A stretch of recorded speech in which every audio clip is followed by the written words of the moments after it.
A man walked away from war to become an ordinary father, a peaceful Sunday afternoon at the park. And a group of armed men chose the wrong location, on exactly the wrong day.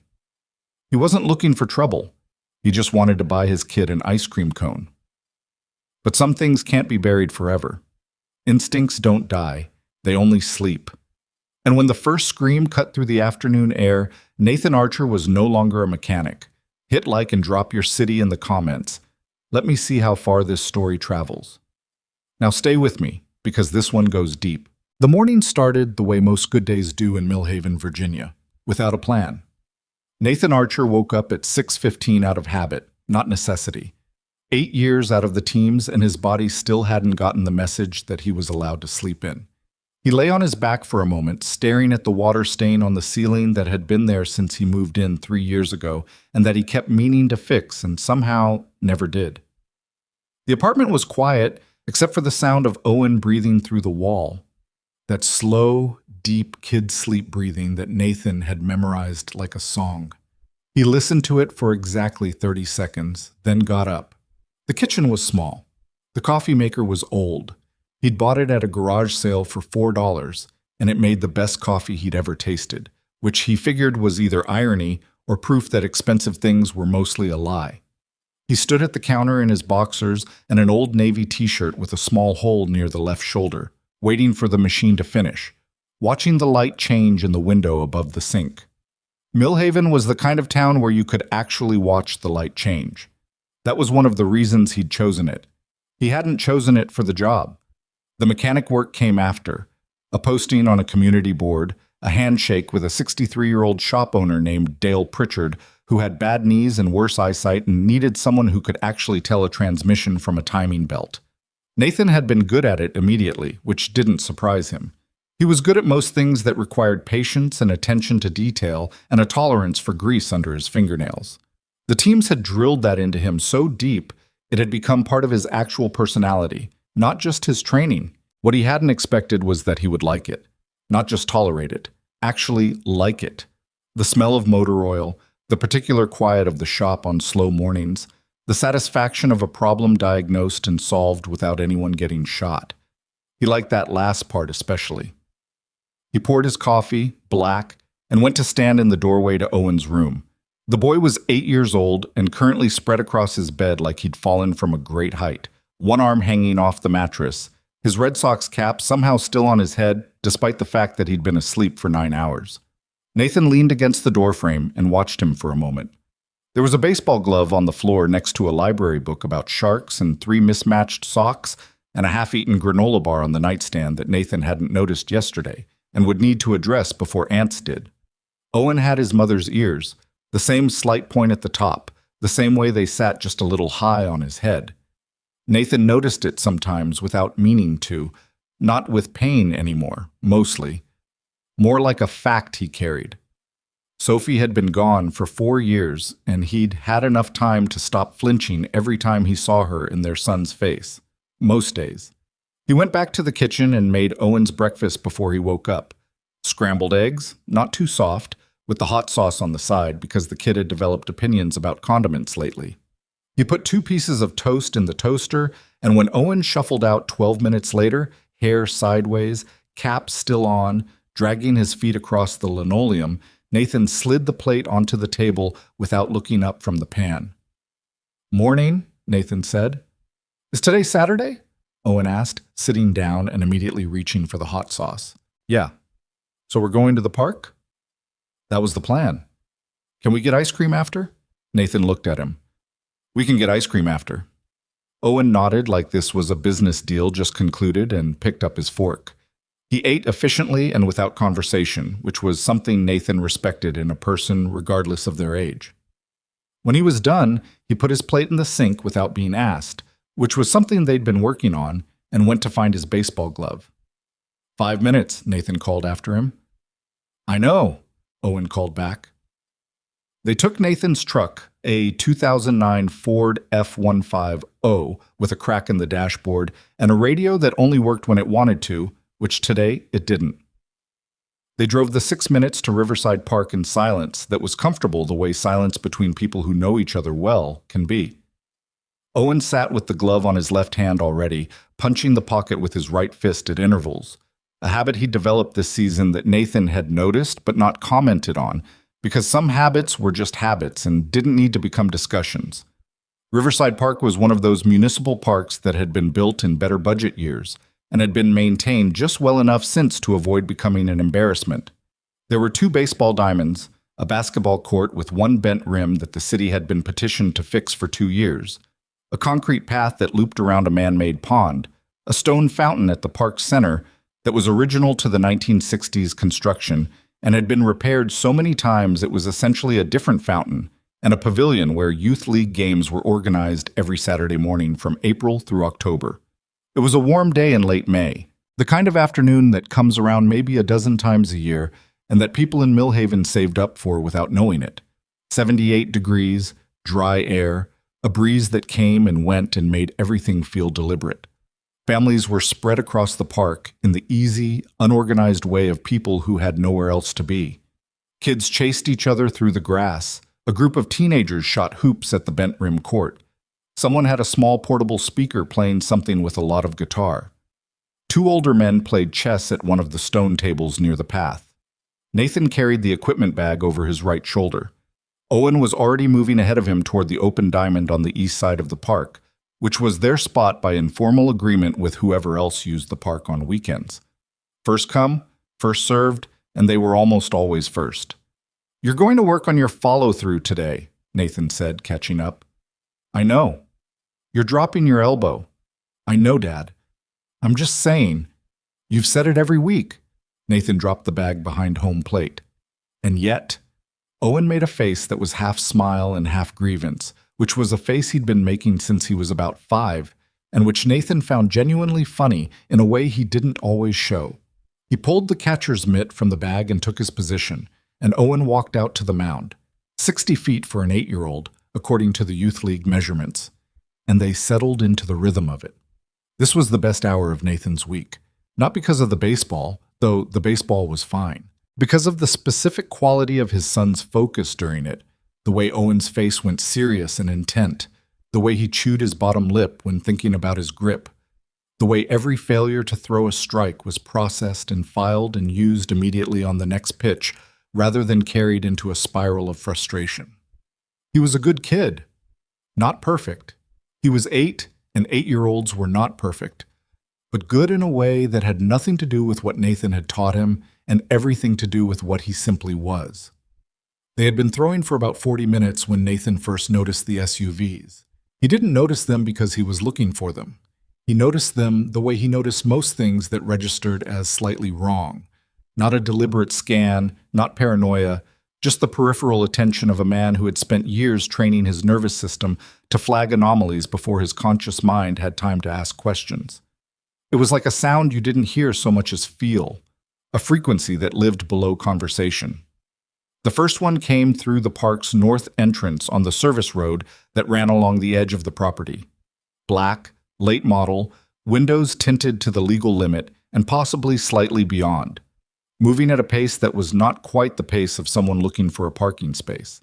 The second came 3 minutes later through the east entrance, positioning itself at the other end of the park with the kind of casual precision that was not casual at all. Nathan caught Owen's next pitch without looking at it. His eyes were on the second SUV. "Nice," he said automatically. It went wide. "Try again." He watched the vehicles. Nothing happened for another 2 minutes. Just families and picnic blankets and someone's dog going after a frisbee. A woman near the pavilion was laughing at something, a big full laugh that carried across the park. 2 little girls were taking turns on a rope swing tied to a tree near the pond. The SUVs didn't move. They didn't park properly. They sat.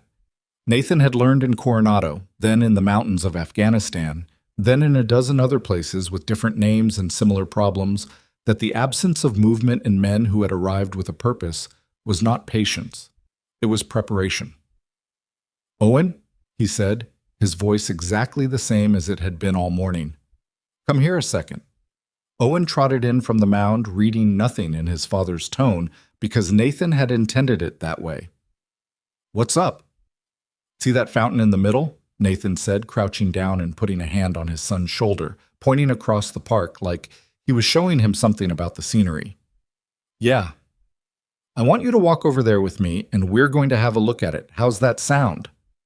Owen gave him the look, the one that said he knew something was off but trusted the logistics. Why? Because I want to, Nathan said. Come on.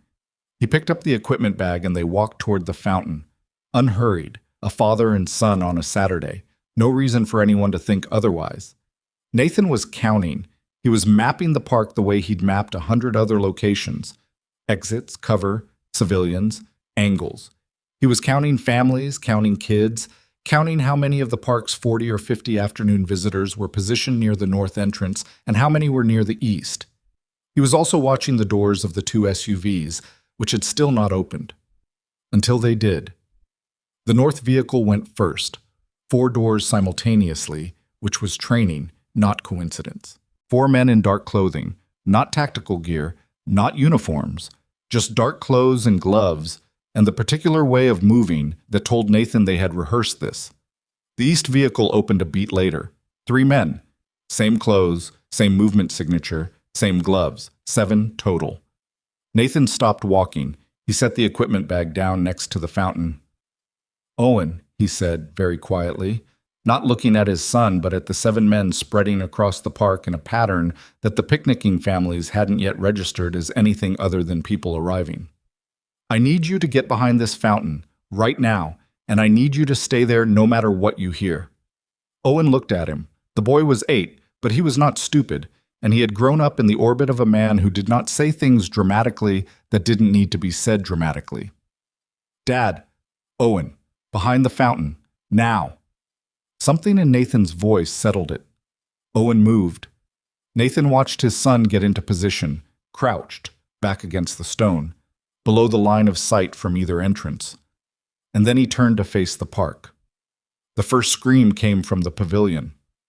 A woman's voice, high and sharp, the particular sound of surprise transforming instantly into terror. Then a child, a different register, more pure, which was worse somehow. Then the general noise of a crowd understanding at once that something had gone very wrong, that simultaneous intake of breath that happened before panic organized itself into movement. Nathan was already walking toward the sound. Later, he would not be able to fully account for the decision. Not in the way people expected him to. Not with a speech about duty or instinct or training. The honest answer was simpler and less cinematic.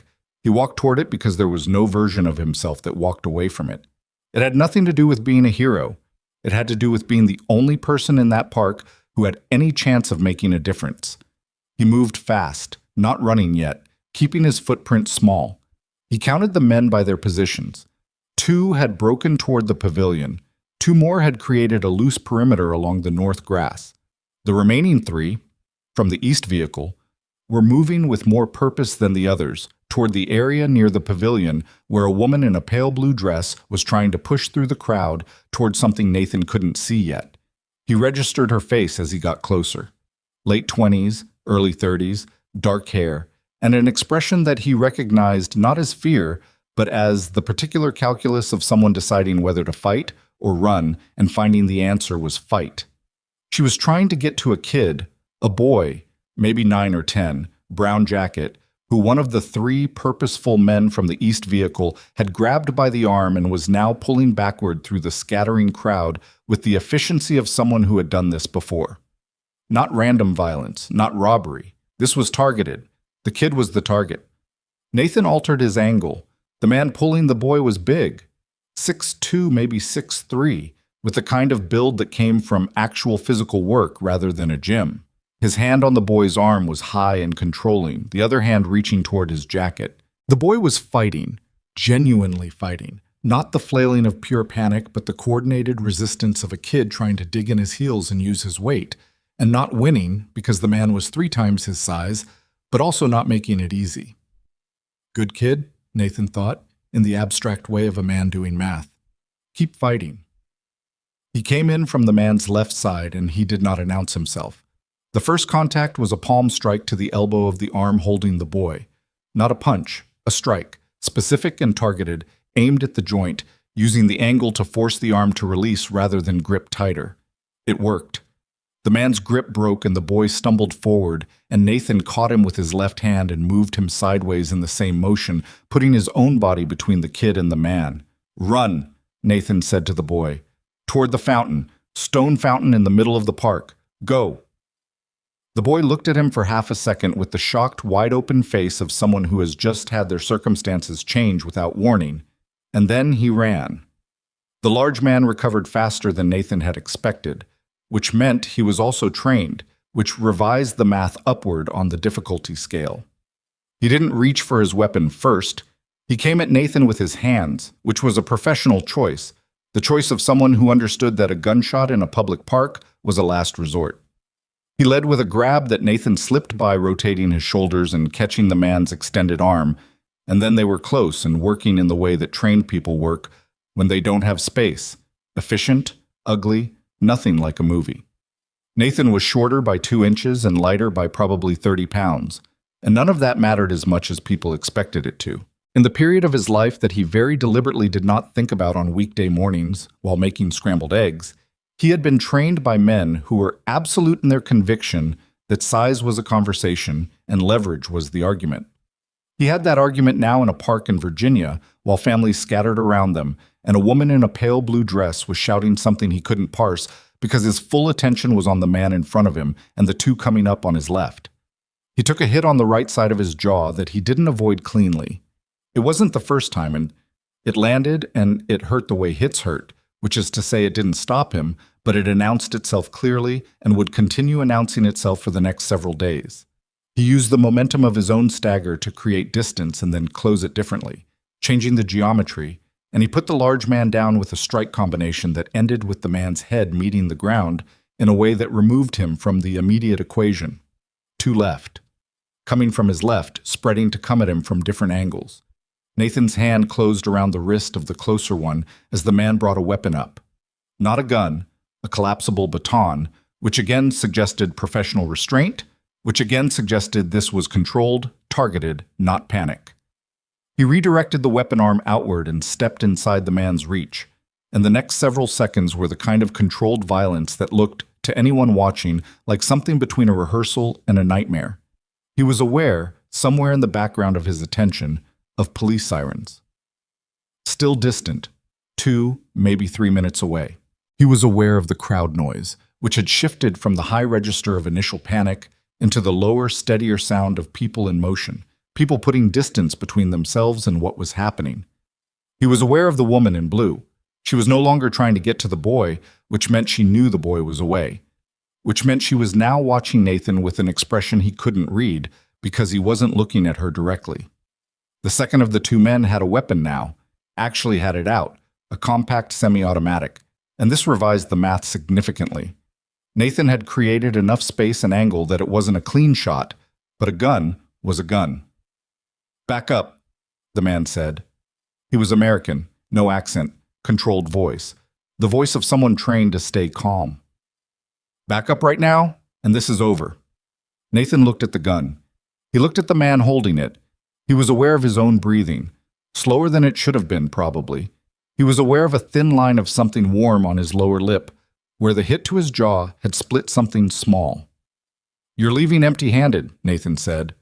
His voice came out even, which surprised even him slightly. "You can do it now, or you can do it after the police get here. Either way." The man's eyes moved. Quick calculation, reading the sirens, reading the situation, reading the man in front of him who was bleeding slightly from the mouth, and standing with the completely unhurried posture of someone who was not afraid of the gun. It was that last thing that decided it, probably. Fear was manageable. The absence of it in a man who had just put 2 of your colleagues on the ground was a different kind of information. The man took 3 steps back. He looked at his colleagues, one on the ground, conscious but not moving with purpose, the other working to his feet with one arm held carefully. Then he looked back at Nathan. "Walk away," Nathan said quietly. They walked, not away from the park, toward the north vehicle, quick and purposeful, the other 4 from the perimeter converging on them as they moved. The vehicles left the way they'd come, without urgency, which told Nathan that whoever had organized this was professional enough not to flee in a way that drew secondary attention. He watched until both vehicles were out of sight. Then he turned around. The park was half empty. The families who had scattered were still scattered. Some had made it to the street. Some were standing at the outer edges of the grass. Most of the children were with their parents, and the parents were on their phones. The chess players at the stone table were still there, which struck Nathan as either very brave or very oblivious. The rope swing near the pond was still moving, empty. He walked back to the fountain. Owen was exactly where he had been told to be, crouched against the stone, glove still on his left hand, granola bar still in his jacket pocket from this morning that Nathan hadn't known about. He looked up when he heard his father's footsteps. Nathan didn't say anything. He crouched down in front of his son and put both hands on the boy's face and looked at him for a moment the way you look at something when you've been trying not to think about what might have happened to it. "You stayed," Nathan said. "You told me to," Owen said. "I know. Are you bleeding?" "A little bit." Nathan touched his lower lip. "It's fine." "What happened?" "I'll explain later."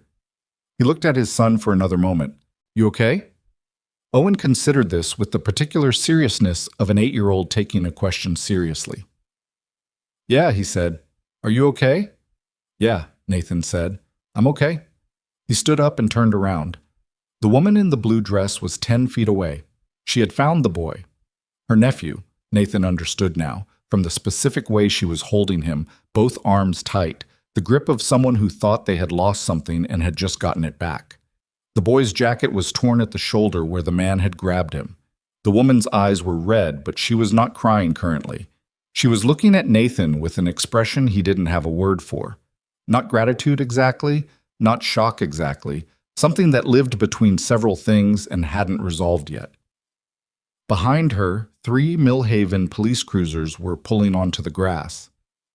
"He went to the fountain," she said. Her voice was steady, or nearly. "Your son. He waved my nephew over when he ran. He stayed with him until I got there." Nathan looked at Owen. Owen shrugged. "You said go to the fountain," Owen said. "You didn't say go alone." Nathan stared at his son for a moment. He thought about a dozen things in rapid succession and didn't say any of them. Instead, he put a hand on the back of Owen's neck, once, the way he did sometimes, and turned back to the park. The officers were moving toward him now. 2 uniforms and a detective whose jacket was already open, the way detectives' jackets were when they were moving toward something they weren't sure about. Nathan put his hands visible. Not raised, just visible, because the situation called for clarity. "Sir, we need you to stay where you are," the detective called out. "I'm not going anywhere," Nathan said. They converged on him in the practiced way of cops managing an unclear scene. One of the uniforms going to the woman and her nephew, the detective stopping in front of Nathan, the other uniform positioning to one side. The detective was maybe 50, gray at the temples, with the particular tiredness of someone who had seen enough of the world to stop being surprised by it and then had gotten surprised again by something new. His name tag said Kowalski. "You were involved in the incident?" Kowalski said. "I was involved," Nathan said. "Can you tell me what happened?" 7 men arrived in 2 vehicles, north and east entrances, coordinated entry. They targeted the boy. He nodded toward the woman and her nephew. The operation was professional. They avoided gunfire in the park, used physical control methods, had a clean exit plan. I disrupted the grab. 2 men are on the ground near the pavilion, both conscious when I left them. The other 5 left in the vehicles, north entrance, approximately 4 minutes ago. Kowalski looked at him for a long moment. "You disrupted the grab," he repeated. "Yes." "By yourself?" "Yes." Kowalski glanced at the pavilion, where other officers were now crouched over the 2 men on the ground. He looked back at Nathan. "And you are?" "Nathan Archer. I'm a mechanic. I have a shop on Caldwell Street." Something on the ground caught the detective's eye. Or something the detective noticed other officers looking at on the ground. He reached down and picked it up, turned it over in his hand. It was small, metal, shaped like a trident with an eagle and an anchor. A trident insignia, which had come loose from Nathan's jacket at some point during the last several minutes without him noticing. Kowalski turned it over again, looked at Nathan, Mechanic, he said. Former, Nathan said. Former what? Nathan held the detective's gaze. He hadn't said these words out loud in years. Not to anyone in Millhaven, not to Dale at the shop, not to any of Owen's teachers at Millhaven Elementary, not to any of the people who had slowly, over 3 years, become something in his life without ever knowing what the chapter before them had looked like. Navy SEAL, he said. I got out 8 years ago. Kowalski looked at the insignia in his hand and then back at the man standing in front of him. The slight split on his lower lip, the complete absence of adrenaline expression, the hands that were visible because Nathan had made them visible and not because he was nervous. He looked at the pavilion again, where 2 large trained men were being attended to by paramedics. Okay, Kowalski said, in the voice of a man revising his estimate of a situation significantly upward. Okay, we're going to need a full statement. I know, Nathan said. I'll give you everything I have. And your son? He's fine. Nathan looked at Owen, who was sitting on the edge of the fountain now, gloves still on, watching the police activity with the focused attention of a kid who had decided to treat this as educational. He did what he was told. Kowalski followed his gaze to the 8-year-old on the fountain, and the corner of his mouth moved in a way that wasn't quite a smile but was adjacent to one. Not a bad kid to have around, he said. No, Nathan said. He's not. They gave statements for 1 hour and 20 minutes, which was thorough. Nathan sat with Kowalski on a bench near the pond while another detective took the woman's statement at the pavilion table. Owen sat next to his father the whole time and didn't interrupt once, which was either excellent behavior or evidence of the fact that he had questions he was saving for later, which Nathan suspected was closer to the truth. He gave them everything he had. Vehicle descriptions, approximate plate fragments he'd caught, movement patterns, the tactical behavior of the 7 men, the 2 he'd put down, everything. He didn't editorialize. He gave facts in order and let the detectives do their jobs.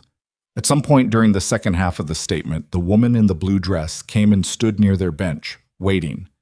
Her nephew was with a female officer who had appeared specifically to sit with the kid, which Nathan noted as a detail that spoke well of the Millhaven PD's training. The woman was taller than he'd registered in the chaos, maybe 5'7", with a quality of stillness about her that was different from calm, more like a person who had learned to hold a lot inside because the alternative was worse. She waited until Kowalski was done and walking away before she spoke. I'm Claire Bennett, she said. Nathan Archer. He stood, because it seemed like the thing to do. I know. She had gotten his name from the detective, presumably. That's my nephew, Marcus. He's 9. A pause. He's fine. They say he's fine. He fought, Nathan said. When the man grabbed him, he fought back. That's the right instinct. Something in her face shifted at that. Not the gratitude he'd expected, but something more complicated. The expression of someone receiving information they needed but weren't quite ready to have. He's going to want to know how to do what you did, she said. I can already tell. He's 9. Give him a few years. The edge of her mouth moved. It wasn't a full smile, and it wasn't supposed to be. I don't know how to thank you, she said, and the words came out slightly raw, which meant they were actually true and not a formula. You don't need to, Nathan said. He meant it.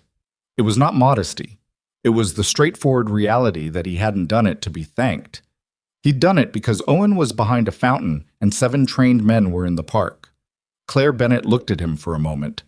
Then she looked at Owen, who was watching her with open curiosity and no particular self-consciousness, because Owen did not yet have the social reflex that told you not to look directly at someone. She looked back at Nathan. Okay, she said. She seemed to be deciding something. Okay? She went back to her nephew. Nathan sat down. Owen immediately moved closer and lowered his voice to the register he used when he had saved up a question. Dad, Owen said. Yeah. Are we still getting ice cream? Nathan looked at his son. He looked at the park, the police tape going up near the pavilion, the 2 men being loaded into an ambulance, the families trickling back or standing at the perimeter in the specific way of people processing an event they would describe to other people for a long time. He looked at the stone fountain with the light on it and the chess players who were, astonishingly, still playing chess. "Yeah," he said, "we're still getting ice cream. Chocolate for me." "I remember." They sat there while the afternoon changed around them, while Millhaven PD finished what they were doing, and the light shifted toward the gold of late May, late afternoon, and Owen eventually took the baseball glove off and put it in the bag, and Nathan put the bag over his shoulder, and they walked toward the truck. Nathan's jaw hurt. His knuckles were scraped in 3 places on his right hand. His lower lip had a small cut that had mostly stopped doing anything. He had a bruise forming on his left forearm that he hadn't noticed getting, and that would be a deep, ugly purple by tomorrow morning. He felt these things the way you feel things after, noted, cataloged, already being filed into the past. He opened the truck door.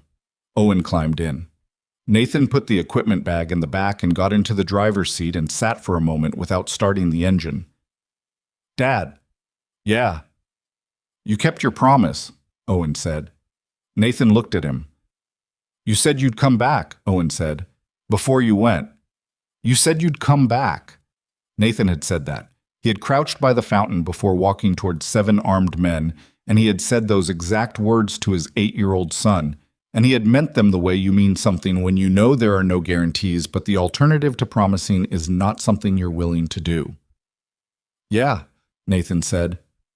"I knew you would," Owen said, in the simple and complete way of a kid who had decided to believe something and had been proven right.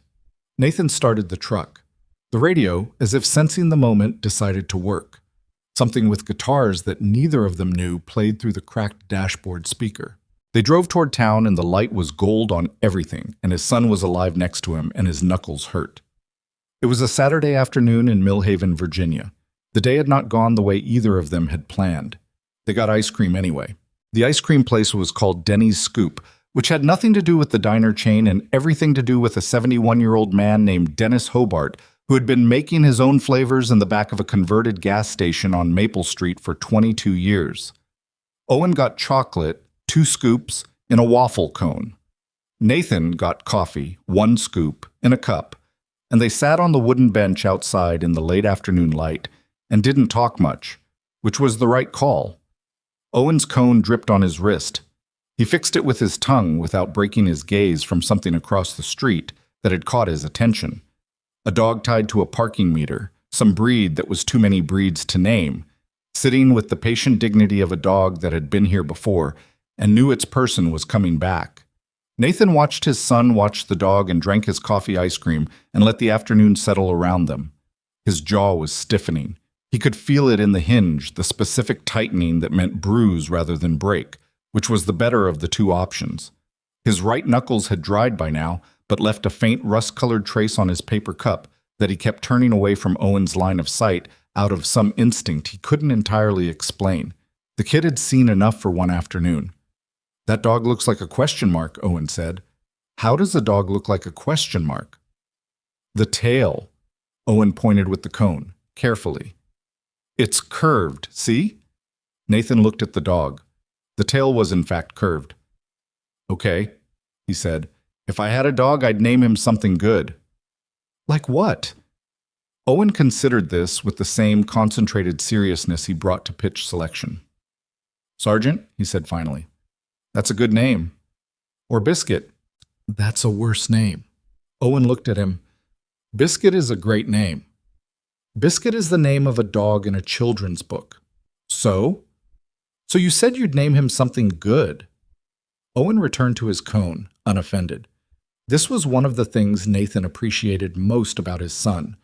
The argument could end without a winner, and Owen did not require the resolution, just moved on.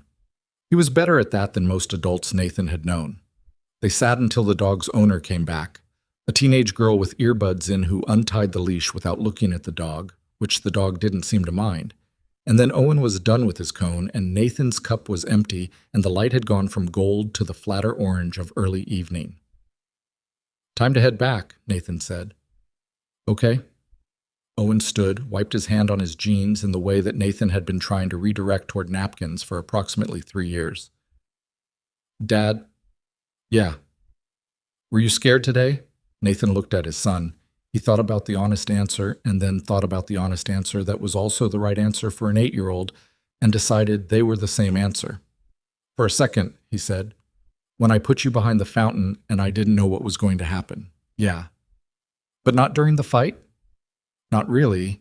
During the fight, I was too busy. Owen processed this. Is that what it's always like? When it's happening, yeah, usually. What about after? Nathan thought about the question. He thought about a lot of afters. Hotel rooms in places he couldn't name publicly, the back of a transport, the particular silence of a completed operation when everyone was still counting themselves. After is different, he said. After is when you feel it.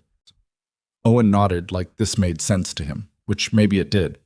They walked back to the truck. The drive home took longer than it should have because there was a traffic backup on Caldwell that turned out to be a fender bender involving a minivan and a produce delivery truck and a traffic cone situation that no one had clearly thought through.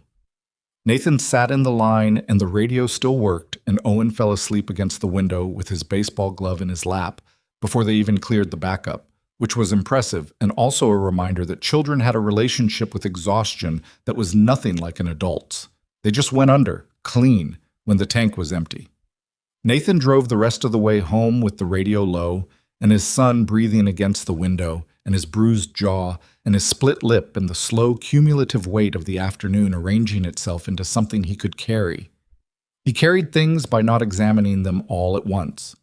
He'd learned that somewhere, not in the teams actually, but after, in the bad years before Millhaven, before Dale's garage and the apartment with the water stain and the coffee maker from the garage sale. He'd learned to take the weight in pieces.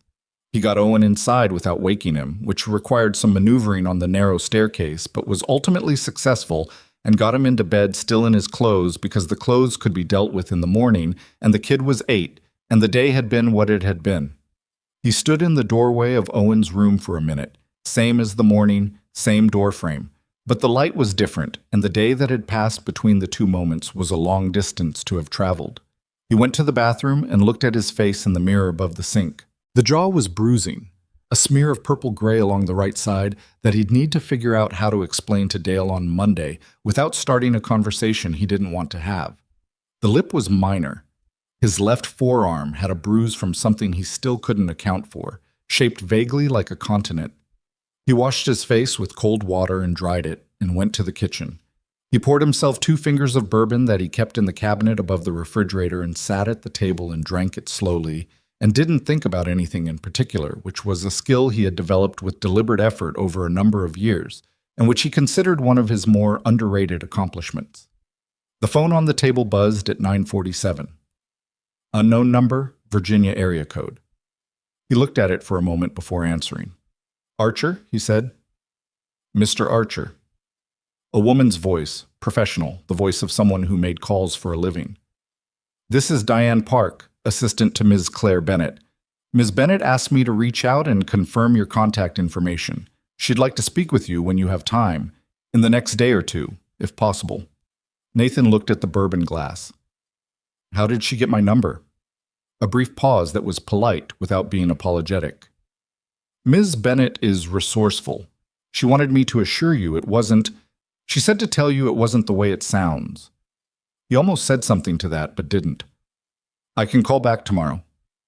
Ms. Bennett would actually prefer to come to you, if that's acceptable. She's in Millhaven through the week. She lives here? No, but she's staying. He told her the address of the shop, which was public anyway, and hung up and finished the bourbon and went to bed. He slept without trouble because he almost always did, which was either evidence of a well-regulated nervous system or a thing he refused to examine too closely. Probably both.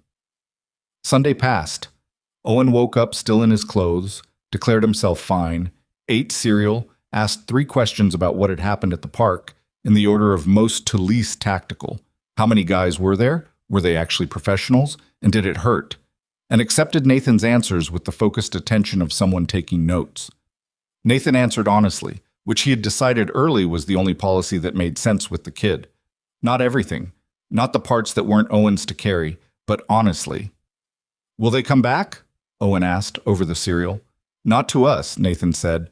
We weren't the target, the boy was. Claire's nephew. His name is Marcus, apparently. Why did they want him? I don't know yet. And he genuinely didn't. That was a piece of information that lived inside someone else's story, and he'd only been in the corner of it for about 8 minutes of real time, however long it felt. Owen ate more cereal. Are you going to find out? Nathan looked at his son. Probably not. That's the police's job. Owen looked unconvinced but didn't push it, which was a courtesy Nathan appreciated. Monday morning at Dale's was routine except for the jaw, which Dale noticed before Nathan had even put his jacket on the hook. The heck happened to your face? Dale said from behind the counter, squinting over his glasses. Park, Nathan said. Thing with some guys. What kind of thing?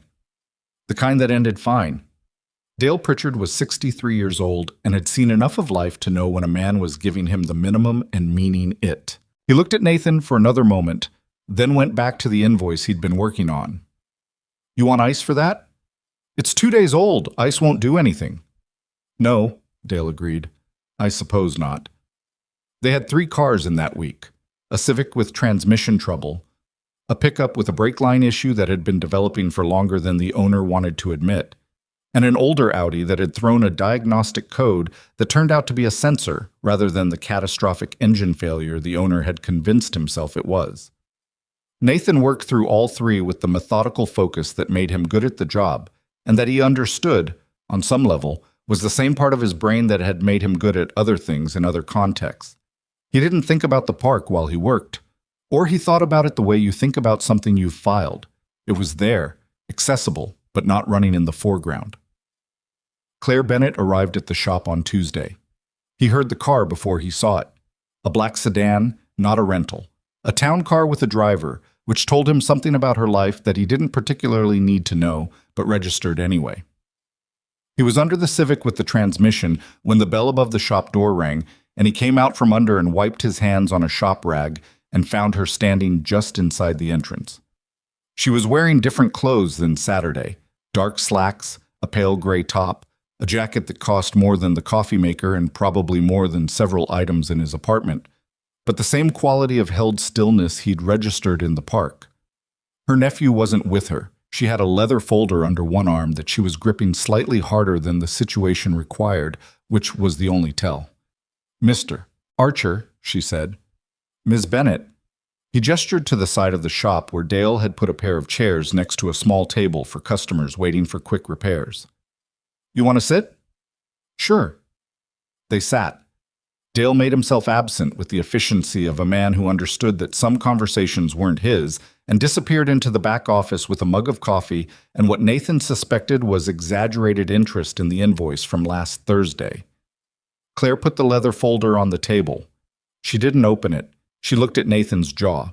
The bruise had gone into the purple-green phase, which was peak ugly, and then looked at his eyes, which was the more direct choice. Marcus is okay, she said. He's having nightmares. His parents flew in from Portland Sunday morning. He's okay. Good. He asked about you. He wanted to know who you were. What did you tell him? I told him you were a former SEAL who works at a car shop in Millhaven. A pause. He thought that was the coolest thing he'd ever heard. It's not that cool, Nathan said. It's a lot of synthetic oil and guys who wait too long to replace their brake pads. She almost smiled. Not quite.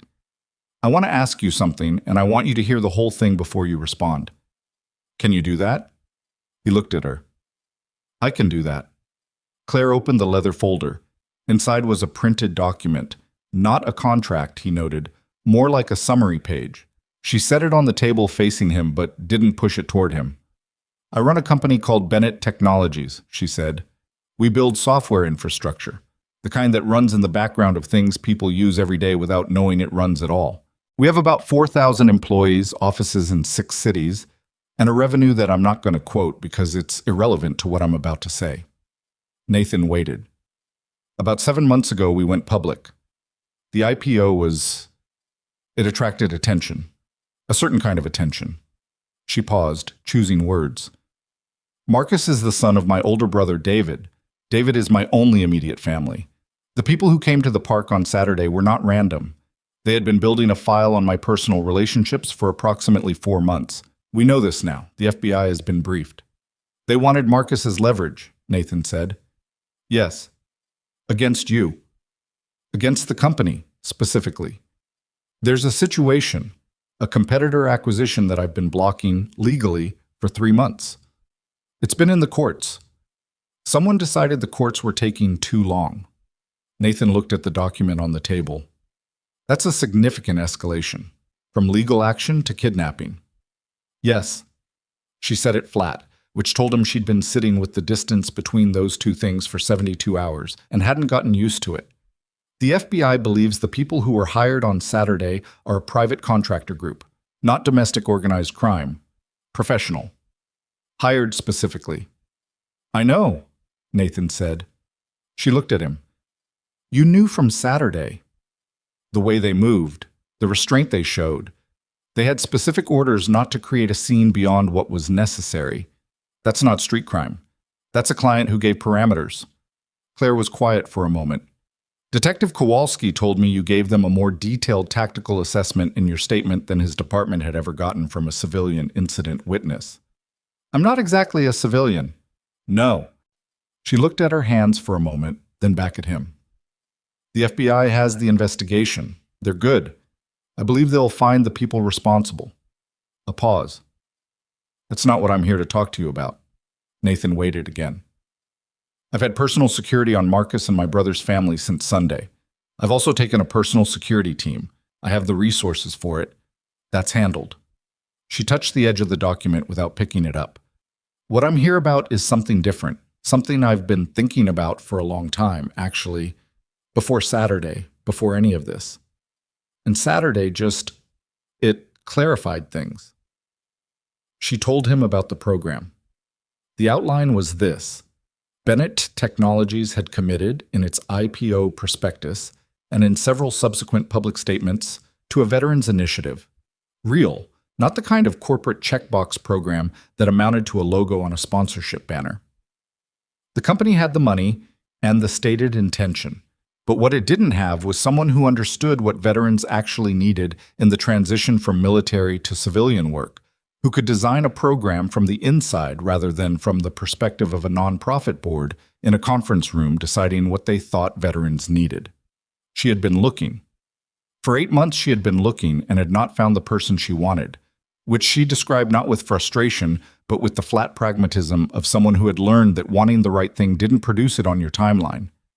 I need someone who's lived the transition, she said, not someone who studied it, someone who knows what it actually costs.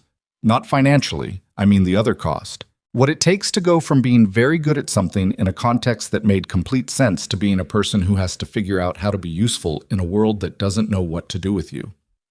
Nathan was quiet. Saturday told me things about you that 7 months of looking for this person didn't show me in anyone I interviewed, she said. The way you moved in that park wasn't the impressive part. I mean, it was, but that's not the point. The point was your son. The point was that the man who walked towards 7 armed people in a public park also had an 8-year-old behind a fountain who knew his father was coming back. That's the combination I haven't been able to find. Nathan looked at the document on the table. He still hadn't picked it up. I'm a mechanic, he said. I know what you are, she said. That's not what I asked. You haven't asked me anything yet. She looked at him steadily. Will you consider it?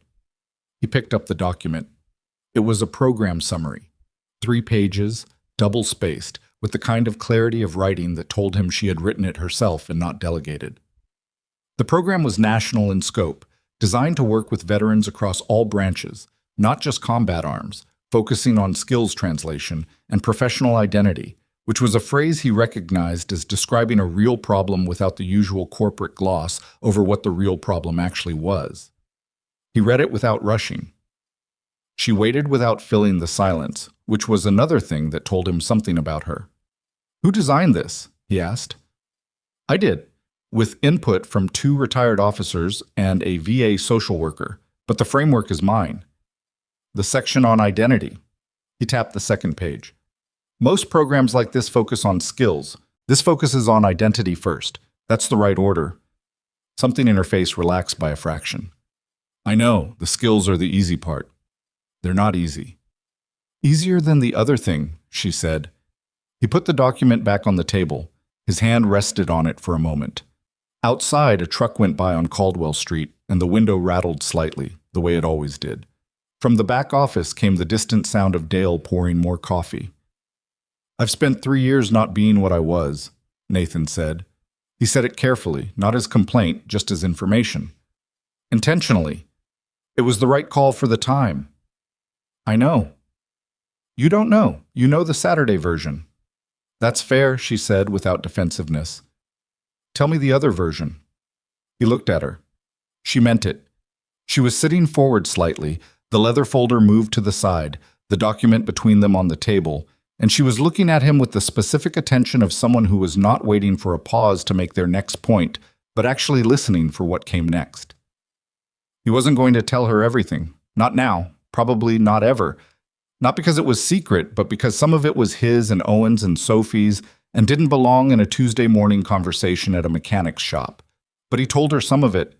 He told her about getting out. Not the official version, not the paperwork version, but the actual experience of one day being embedded in a highly specialized team where your value was understood implicitly, and the next day being a 30-year-old widower with a 4-year-old and a skill set that didn't translate to a resume bullet point without sounding either alarming or absurd.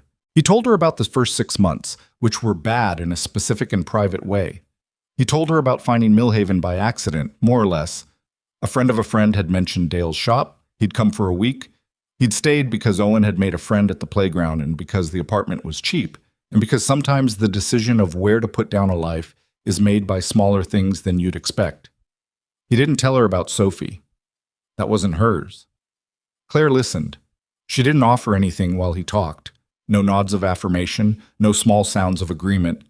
She just received it, which was rarer than it should have been. When he was done, she was quiet for a moment. "The people I've been looking for this role," she said, "they fall into 2 categories. The ones who never left it behind, who want the program to be an extension of military culture, which helps some people and fails others. And the ones who left it so far behind, they've lost the specific knowledge of what it costs." She paused. "You're neither." "I'm somewhere in the middle," Nathan said. "That's not the same as having the answer." "No," she agreed, "but it's the right starting place." He sat with it. The shop had the smell it always had, oil and metal and old coffee from the machine in the corner that had been there since the Reagan administration, according to Dale. A car passed on Caldwell. The window rattled. "My son's in school here," Nathan said. "I'm not relocating. The program can be headquartered wherever you are. We have a regional office in Richmond, 40 minutes away. Most of the operational work is travel and remote. You'd need to be in New York for initial setup, maybe 3 weeks total across the first few months." "Who does Owen stay with during travel?" She hadn't expected that question, or had expected it and didn't have a ready answer, which was more honest. "That's something we'd work out," she said. "I'm not going to tell you it's already solved." "I appreciate that," he said, and meant it. "The people who told you everything was already solved were usually trying to prevent you from thinking about it." "I'm not asking for an answer today," Claire said. "I'm asking you to take the document home and read it properly and think about it." "I read it properly." "You read it in 5 minutes at a mechanic's shop while I was sitting across from you." He looked at her. "I read fast." She picked up the leather folder and stood. He stood because she stood, an automatic thing. She extended her hand and he shook it, firm, brief, the handshake of someone who had learned early that women who ran companies were measured by their handshakes in a way that men weren't, and who had decided to make that measurement unambiguous. "I'm at the Riverside Inn through Thursday," she said. "Diane's number is on the back of the summary page." He walked her to the door. The town car was at the curb, the driver standing outside it, jacket buttoned, reading the street with the particular alertness that told Nathan the man had his own background. Good. She had security that knew what it was doing. He watched the car pull away and stood in the doorway of Dale's shop in the Tuesday morning and looked at Caldwell Street for a moment before going back to the Civic with the transmission. Dale emerged from the back office with timing that was too perfect to be accidental, fresh mug of coffee in hand, an expression of elaborate disinterest on his face. He sat down at the counter and opened an invoice and did not look at Nathan. "Claire Bennett," Dale said to the invoice. Nathan got back down on the creeper. "You know who she is?" "I have the internet, Nathan. The The woman's company was on the news 2 months ago. A pause. What'd she want? She offered me a job. Dale was quiet. Nathan heard the mug go down on the counter. Dale said. I didn't take it. Did you turn it down? Nathan slid back under the Civic. Not yet. There was a long silence from the direction of the counter. Then Dale said, You know I'd need 2 weeks' notice, at minimum. Probably 3. Nathan stopped moving under the car. He lay there for a moment. Dale? I'm just saying, practically speaking. I haven't decided anything. No, Dale said, and Nathan could hear the man picking his mug back up. But you didn't say no. Nathan stared up at the underside of the Civic and thought about that. The transmission problem was in the valve body, which he'd suspected since Saturday, and which the inspection was now confirming. He picked up the wrench. Dale was right. He hadn't said no. He'd said he was a mechanic. He'd said his son was in school. He'd said the right things that a man says when he is being careful about something that has caught him somewhere he wasn't expecting to be caught. But he hadn't said no, and he knew why. And the why was sitting on the passenger seat of his truck in a leather folder, because he'd picked it up on the way out without meaning to. He worked until 6, which was his normal time. He drove to Owen's school and picked him up from after school, where Owen was in the middle of an argument with a boy named Caleb about whether or not a Brachiosaurus could beat a T-Rex in a fight, a debate that Owen was losing on the grounds of speed differential, and that he returned to in the truck with a commitment Nathan found admirable if misplaced. The Brachiosaurus has reach, Owen said. A T-Rex has 4-inch teeth. Reach matters. Not if the other thing is faster. Owen turned this over. You're taking the T-Rex's side. I'm acknowledging the reality of the T-Rex's advantages. That's the same thing. It really isn't. Owen sat back against the seat with the expression of someone who had more to say but was choosing his moment. They drove past the park, Riverside Park, the one on Elm, the one with the fountain and the bent basketball rim and the chess tables. And Nathan didn't slow down, but he looked at it as they passed. The way you look at a place that was one thing last week and is something else now. The yellow tape was gone. A man was walking a dog along the path by the pond. The fountain caught the late light. He kept driving. That night, after Owen was in bed, Nathan sat at the kitchen table with the program summary and read it again, properly, the way you read something when no one is watching and you don't have to manage your expression. He read it twice. He made notes in the margin in pencil. Not approving notes or critical notes, just the notes of someone working through a problem, questioning assumptions, flagging things that needed more information. The identity section was still the best part. Whoever the VA social worker was who had contributed to this framework, they had understood something that most people designing veterans programs missed, that the crisis wasn't the absence of skills, it was the absence of a context in which those skills made the person recognizable to themselves. He had lived that. He had lived the version where you were very good at something, and then the something was gone and you were left with the being good at it part and nowhere to put it. He had put it in Dale's shop. That had worked. That had been the right choice for the time. He tapped the eraser end of the pencil against the table, slowly, thinking. The right choice for the time was not the same as the right choice for every time. He thought about the men in the park on Saturday. 7 of them, professional, hired. He thought about the way he had moved toward them without hesitation, and what that meant about what was still in him, still operational, still waiting without his permission. He thought about the seal insignia on the ground, which he hadn't known had fallen until Kowalski held it up, and what it felt like to have that particular thing made visible again after 3 years of deliberate invisibility. He thought about Owen, who had stayed behind the fountain because he was told to, and who had waved a frightened 9-year-old boy over to wait with him without being asked. He thought about what Owen had said in the truck outside Denny's Scoop. You kept your promise. He thought about the version of himself that had made that promise, and the version that was sitting at a kitchen table in a small apartment in Millhaven, Virginia, with pencil marks in the margins of a program document that was, honestly, well-designed. Better than well-designed. He put the pencil down. He turned the page over and found Diane Park's number on the back. He didn't call that night. He slept. And in the morning, he made Owen's breakfast and drove him to school and went to Dale's and worked on a truck that needed new brake rotors and thought about nothing in particular, which was the skill again. At 11:15, he went to the phone on the shop wall, the landline, old, with the keypad worn smooth on the numbers used most, which were 4 and 7 and 0, all the area code digits, and he dialed Diane Park's number. She answered on the second ring. "This is Nathan Archer," he said. "I have some questions before I give Ms. Bennett an answer. Can she meet tomorrow morning?" A brief pause. Not surprise, more like the confirmation of something expected. "She can meet at 8, Diane said. "Same location?" He looked around Dale's shop. The Civic was done, sitting in the lot with a note under the wiper. The truck with the rotors was up on the lift. Dale was eating a sandwich at the counter, pretending to read the invoice again. "Yeah," Nathan said. "Same location." He hung up. He went back to the lift. Dale's sandwich paused halfway to his mouth. 8 o'clock tomorrow, Nathan said, not looking up from the truck's wheel assembly. "Don't schedule anything in the bay." Dale put the sandwich down. He was quiet for a moment. "You want me to make fresh coffee?" Nathan picked up the wrench. "Dale." "What?" "Your coffee is terrible. It has always been terrible." "I'm aware," Dale said, "but it's the gesture that counts." Nathan didn't answer because the man was right, and because there was nothing wrong with the gesture.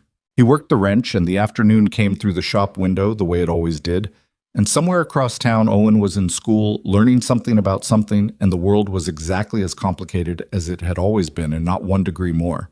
The brake rotors came off clean. He set them aside and reached for the replacements and got to work, which was what he knew how to do, in this shop and in other contexts, and which was, he understood now, more clearly than he had on Saturday, more clearly than he had in 3 years of trying not to understand it, not something he had ever actually stopped doing. Claire arrived at 8:03, which was close enough to on time that Nathan didn't read anything into the 3 minutes. She came alone this time.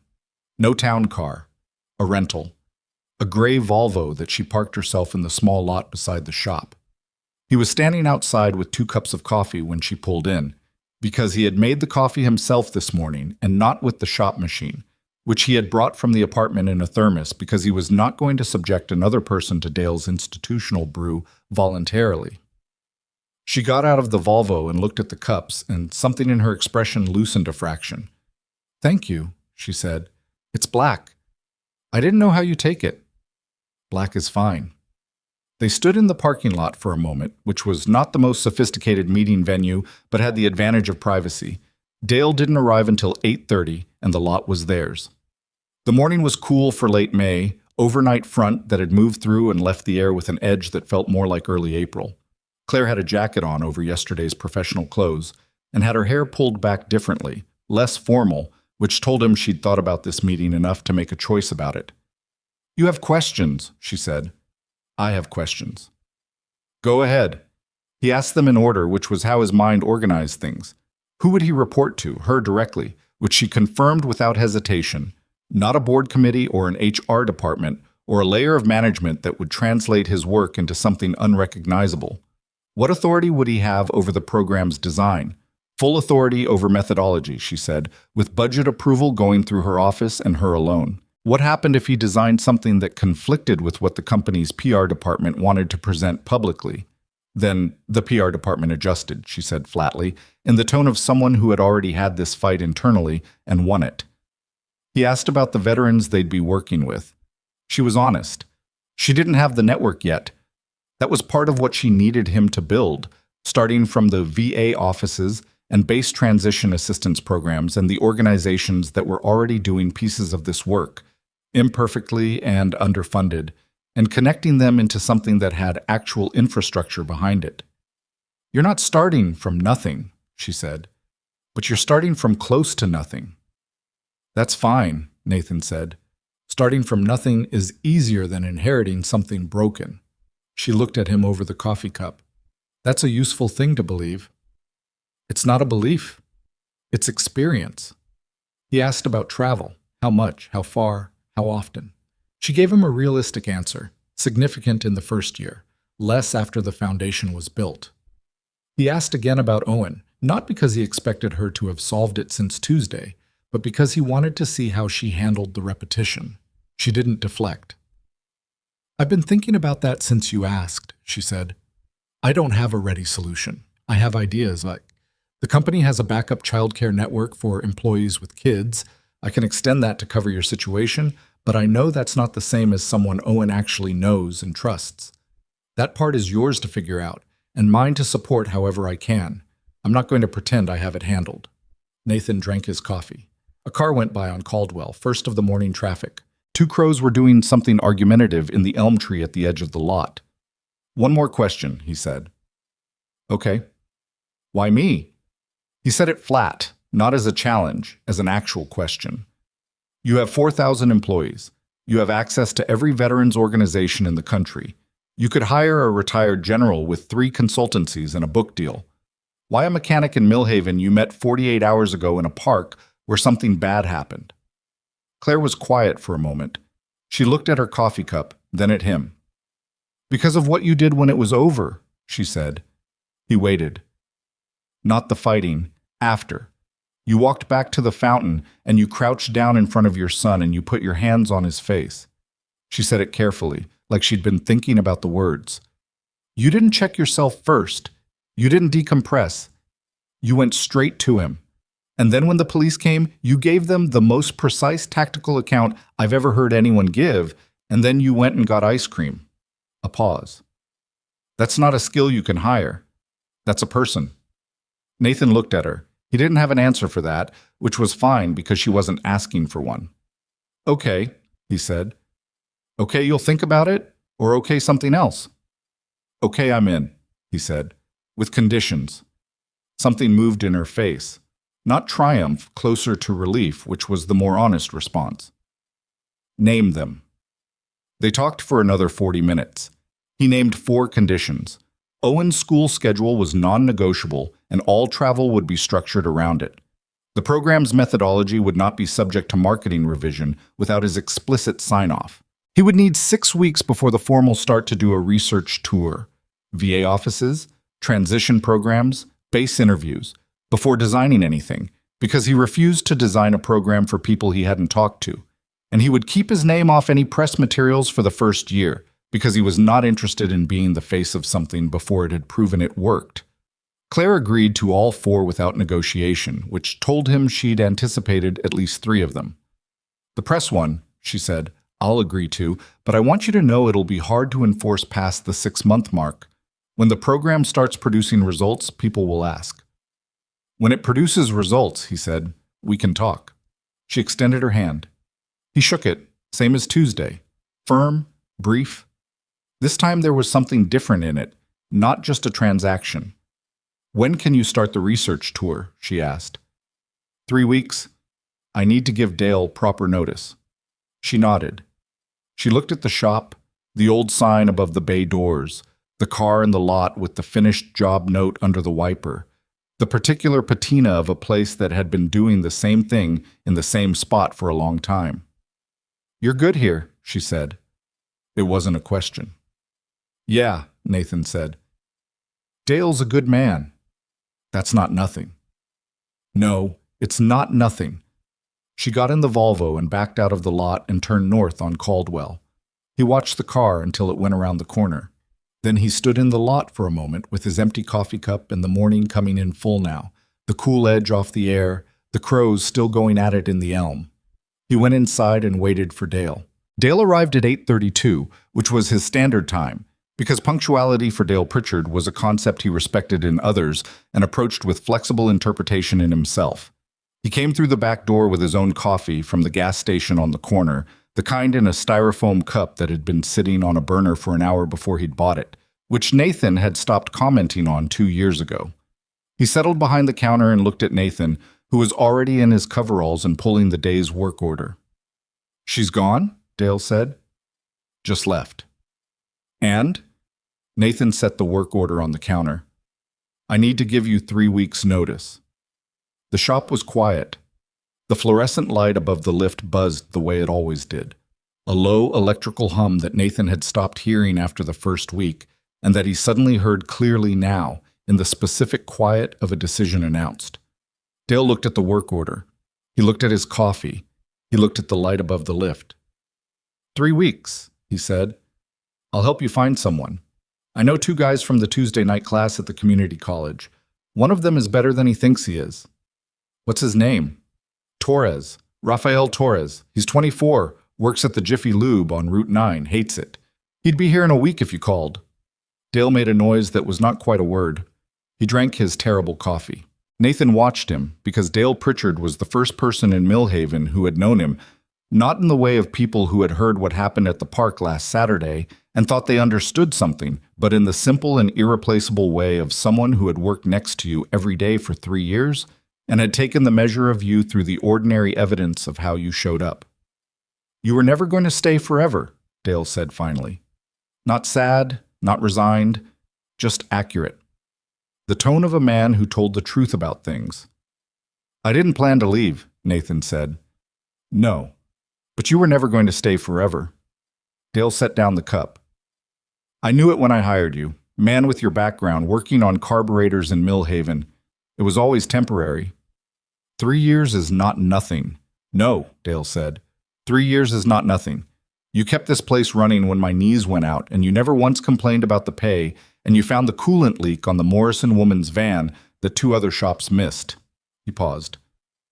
I'll call Torres. Nathan looked at him. Thank you, Dale. Don't. Dale waved a hand. Thank me by teaching Torres your intake procedure. He probably doesn't document properly. They never document properly. I'll write it up. Good. Dale picked up the work order Nathan had put on the counter. Now, we have a Subaru coming in at 9 with what the owner describes as a clunking sound, which could be 17 different things, and a BMW that needs its 60,000-mile service, which the owner has delayed to 78,000 because he is, in my professional estimation, an optimist. So, Nathan pulled on his gloves. So, he said, the 3 weeks passed in the particular way of countdowns that are both too long and too short. Each day full of its own complete content, the shop and the school pickup and Owen's baseball practice, and the Tuesday night that Nathan called his sister-in-law in Portland, Sophie's older sister Karen, who he stayed in contact with because she was the last thread to Sophie's family, and because Owen needed people in his life who remembered his mother. Karen had heard about the park from a news alert, which had included Nathan's name, and she had some things to say about it. Nathan, she said, in the voice she used when she was working up to something. I'm fine, Karen. You could have been killed. I wasn't. Owen was there. Owen was behind a fountain. He was fine. He shouldn't have been in that position. Nathan was at the kitchen table with a beer he'd been working on for an hour, and he looked at the condensation ring it had left on the wood and thought about the right way to have this conversation. He was at the park, he said. I didn't know what was going to happen. Nobody did. But you knew something was wrong. You said that. The article said that. By the time I knew, the alternative was walking away and letting 7 armed men take a 9-year-old boy. That wasn't an option. Karen was quiet for a moment. He heard her breathing, the particular rhythm of someone choosing their words. I know, she said. I know that. He's 8 years old, Nathan. I know how old he is. Sophie would have... She stopped. The silence stretched for a moment. Nathan turned the beer bottle slowly on the table. I know, he said, which was all he was going to say to that. And Karen knew it, and they moved on to Owen's end-of-year school stuff and whether they were doing summer visit to Portland the same week as last year, and the conversation found its way back to level ground, the way it usually did. He called Karen again 2 nights later to tell her about the job. This call was shorter. Is it safe? She asked. It's program development and veteran outreach. It's not a combat deployment. You know what I mean. It's safe, Karen. And Owen? Owen stays in Millhaven. School doesn't change. I'll travel when he's in school, and I've already talked to 3 families in his class about backup pickup arrangements if I'm delayed. Which families? He told her. She knew none of them, which didn't stop her from having opinions about the logistics, which he listened to because Karen's opinions, while sometimes exhausting, were generally not wrong. She made him promise to send Owen to Portland for 2 weeks in July, which he'd been planning anyway, and he agreed, and they hung up on better terms than they'd started. Owen took the news about the job on a Thursday night over dinner. Pasta, the kind from a box, because Nathan could cook but chose not to every night, and Thursday was a box pasta night. That was the deal. He told it straight. New job. It's not at the shop anymore. It's working with a program that helps veterans. Ms. Bennett's company is funding it. There will be some travel, but not much, and not when you're home from school. Owen ate pasta and processed this with his customary approach of chewing and thinking simultaneously. Will you wear a suit? He asked. Sometimes, probably. You don't own a suit. I'll buy one. Owen considered this as a significant data point. What about Dale? Dale's finding someone new. I'm going to help him with that. Is Dale okay with it? Dale's fine. Did he seem sad? Nathan looked at his son. A little, yeah. Owen nodded. He twirled more pasta on his fork with the technique of someone who had been working on fork twirling and was almost there. I think it's good, he said. Yeah? You're good at the mechanic stuff, but you get a face sometimes. Nathan set down his fork. What face? Like when you finished a thing and there's nothing to fix and you just sort of look at the wall. Nathan looked at his son. The kid was 8 years old and had apparently been cataloging his father's expressions for some time. I didn't know I did that, Nathan said. You do it on Sundays mostly, Owen said, without judgment, just information. Now you won't have to. Nathan picked up his fork. He ate pasta. Owen went back to the fork twirling technique. The box pasta was fine, the way it always was, which was not the same as good, but was its own reliable thing. Owen, Nathan said. Yeah. You're a perceptive kid. I know, Owen said. Nathan's first week in Richmond was not glamorous. The regional office that Claire's assistant Diane had arranged was a temporary setup in a sublet space on the 4th floor of a building on Broad Street. 2 rooms, a desk, a conference table that had seen better decades, a printer that jammed every third document, and a view of the parking structure across the street. Nathan arrived on a Monday with a laptop and a legal pad and the research notes he'd compiled over 3 weeks from the VA's publicly available transition program data, and he sat down at the desk and started making calls. He called 9 VA offices in the first 2 days. He called 4 veteran service organizations, 2 of which he'd heard of and 2 he found through the VA contacts. He called 3 retired officers whose names appeared in the transition program literature. One was helpful, one was defensive in the way of someone protecting their professional territory, one didn't call back. He drove to a base transition assistance office in Northern Virginia on Wednesday and spent 4 hours sitting in on the official TAP workshop, the government program designed to help service members move into civilian employment. He sat in the back and said almost nothing and took notes and watched the faces of the veterans in the room. A group of 12, mixed branches, mixed ages, 1 woman, 11 men. As a civilian contractor delivered slides about resume formatting and LinkedIn profile optimization. The faces told him everything. Not hostile, not contemptuous, more like the particular blankness of people receiving information in a language they technically spoke, but that was not the language of their actual experience. The resume slide said to translate your skills into civilian terminology. A Marine staff sergeant in the 3rd row wrote something in the margin of his handout and then stopped writing and looked at the window. After the session, Nathan introduced himself to the staff sergeant. His name was Eddie Reyes, 31, 8 years in, 0311 infantry, 2 deployments, out 4 months. He was working at his uncle's landscaping company and living with his mother and had sent 47 job applications in 4 months and gotten 6 responses, 3 of which led to interviews, none of which led to offers.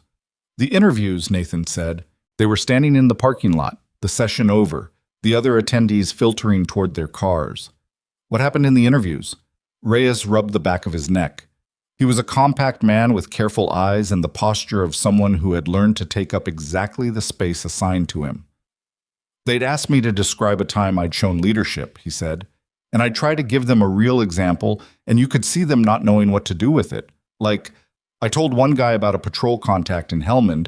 I tried to describe the decision I made and why, and he just... Reyes made a gesture that meant the conversation had ended in a way that wasn't spoken. I learned to make stuff up, generic stuff. I led a team project that came in under deadline, but then I feel like a liar because that's not—" He stopped. "That's not what I actually did." "No," Nathan said, "it's not. And if I say the real thing, I scare them." "Yeah. So what do you do with that?" Nathan looked at him. It was a genuine question, the kind asked by someone who had been sitting with it for months and hadn't gotten an answer anywhere that worked. "That's what I'm trying to figure out," Nathan said, "for a program. That's why I'm here." Reyes looked at him with the evaluating expression of someone who had learned to sort the people who said they were trying to help from the people who actually were. Something in Nathan's face, or bearing, or the quality of the answer must have landed correctly because Reyes nodded, short and definitive. "You got a card?" Reyes said. "Not yet. Give me your number. I'll call you when something is ready to look at." Reyes put his number in Nathan's phone. They shook hands. Reyes walked to his car, an older Jeep Cherokee, Virginia plates, a parking permit hanging from the mirror from a base he no longer had access to.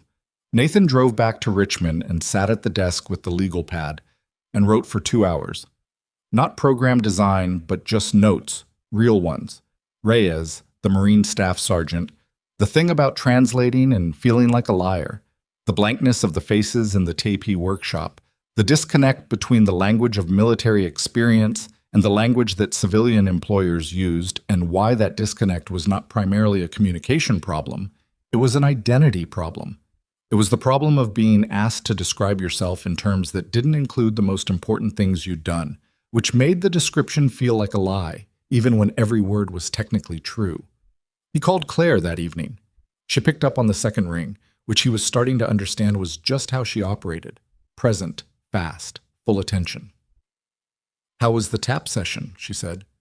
"Informative in the way that watching something fail is informative." "That bad?" "Not the people running it, the framework. The framework assumes the problem is skills translation.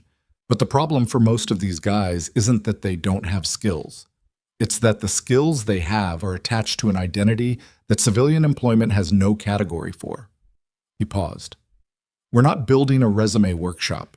We need to build something that addresses the identity gap first, and then the skills translation falls into place." There was a brief silence on her end. Not hesitation, processing. He was learning to tell the difference. "That's a longer program than we initially scoped," she said. "Yes." "How much longer?" "Depends on the cohort, but you can't rush the identity piece. If you rush it, you get the same thing TAP is already producing, which is people who can write a resume that gets them into an interview where they feel like liars." "Okay," she said. "I want to talk to 50 veterans before I finalize the design, 40 more than I've done." "How long will that take?" 6 weeks if I move efficiently." "Do it," she said. He heard something in the background on her end. Voices, the specific ambient noise of a large office. "Send me a weekly summary, not a report. Just tell me what you're finding." "I can do that." "Nathan," a pause. "You're right about the identity piece. I knew it when I wrote that section, but I didn't know how to operationalize it. That's what you're for." "I'm working on it," he said. He spent the next 6 weeks doing what he'd said, moving efficiently, which in practice meant a kind of focused, low-drama travel that Owen barely noticed because Nathan had organized it the way he organized most things, with enough advanced structure that the variations were manageable. He was home every weekend. He ate box pasta on Thursday nights and watched Owen's baseball games on Saturday mornings and had the Brachiosaurus versus T-Rex debate revisited twice more, with new evidence introduced on both sides and no resolution in sight. He talked to veterans in 4 states. He drove to transition assistance offices and VSO chapter meetings in community colleges that had veteran re-enrollment programs, and a barbershop in Raleigh that a former Army medic had turned into an unofficial gathering place for veterans from the local National Guard unit. He sat and listened more than he talked, which did not come naturally to him, but which he'd learned was necessary, because the point wasn't to tell people what the problem was. It was to hear them describe it in their own words until the shape of the actual problem emerged from the aggregate. The aggregate was consistent. The problem was not resume writing or interview skills or networking or any of the surface-level gaps that existing programs addressed. The problem was the moment when a person who had been embedded in a structure of clear purpose and unambiguous identity — you were a Marine, a SEAL, a medic, a crew chief, and that meant something specific and legible — was dropped into a civilian context where none of that was legible, and the expectation was that they would simply rename themselves and proceed. The renaming didn't work. It produced people who had technically transitioned but who were operating at a distance from their own competence, doing jobs they could do without believing in what they were doing, which was its own kind of injury. He wrote this in the weekly summaries he sent Claire, not in those terms exactly, but with the specificity that came from 50 conversations rather than theory. She read every one and responded briefly, usually within 24 hours, sometimes with a question, sometimes just with a single line that told him she'd understood and absorbed it. On the 7th week, he drove back to Millhaven. Not for any specific reason except that he needed to think in a place that was familiar. And the apartment on Caldwell Street was still his, and Owen was home for a weekend he hadn't needed to travel through. And on Saturday morning, they went to the park. Not Riverside Park. The other one, Millhaven Community Park on Jefferson Avenue, which had swings and a sand court and a concrete path and none of the particular history of the one on Elm. Owen hadn't asked to avoid Riverside, and Nathan hadn't suggested it, but they'd both navigated to the other park by some unspoken mutual agreement that didn't need to be examined. Owen played on the swings for about 15 minutes with a kind of mechanical commitment that suggested he was thinking about something else.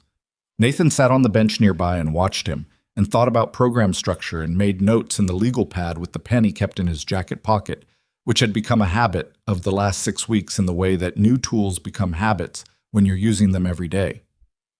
"Dad," Owen said from the swing. He was pumping himself without trying to go very high, just maintaining a lazy arc. "Yeah. When does your job actually start, like, officially?" "Depends on when I finish the research. Maybe 8 weeks. "What happens then?" "Then we take what I've been learning and we design the program. And then we hire people to run it, and we find the veterans who need it, and we start." "How many veterans?" "First cohort, probably 20. If it works, more." Owen pumped the swing. The arc stayed low and easy. "That guy from the park," he said. "Claire's nephew, Marcus." "What about him?" "He emailed me."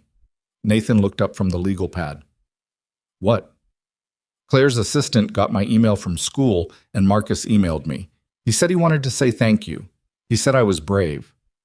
Owen considered this assessment with visible discomfort.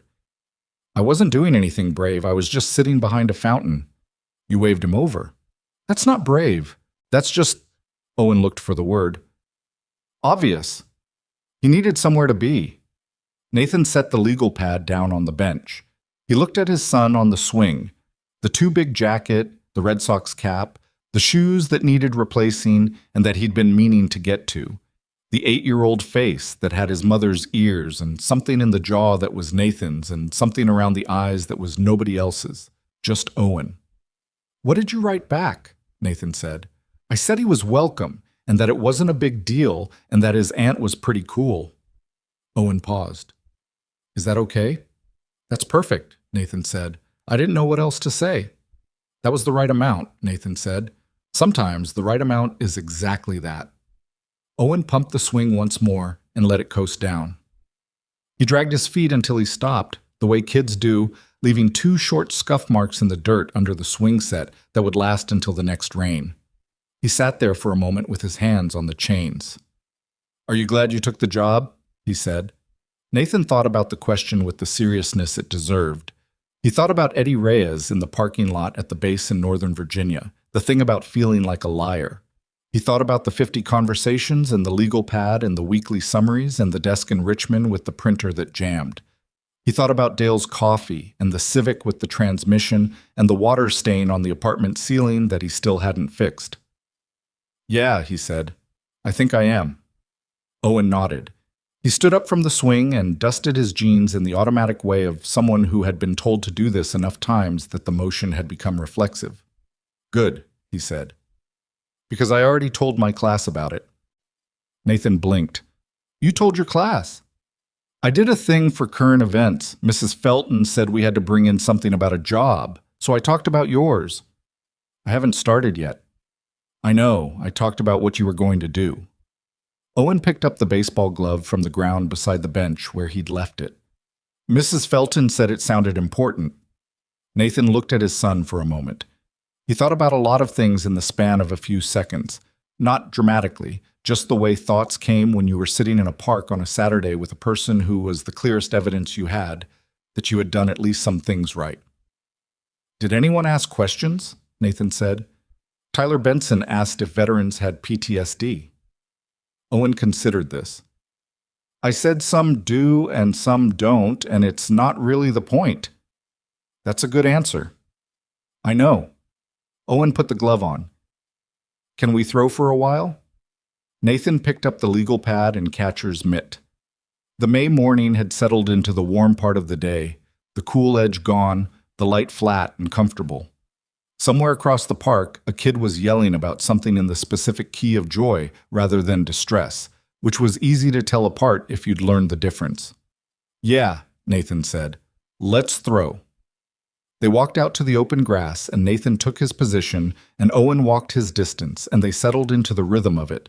The throw, the catch, the small corrections, the larger patience. Owen's follow-through was better than it had been at the start of the season.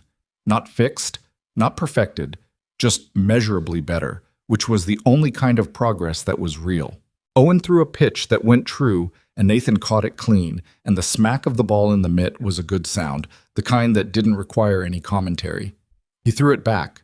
Owen caught it, reset, examined his grip.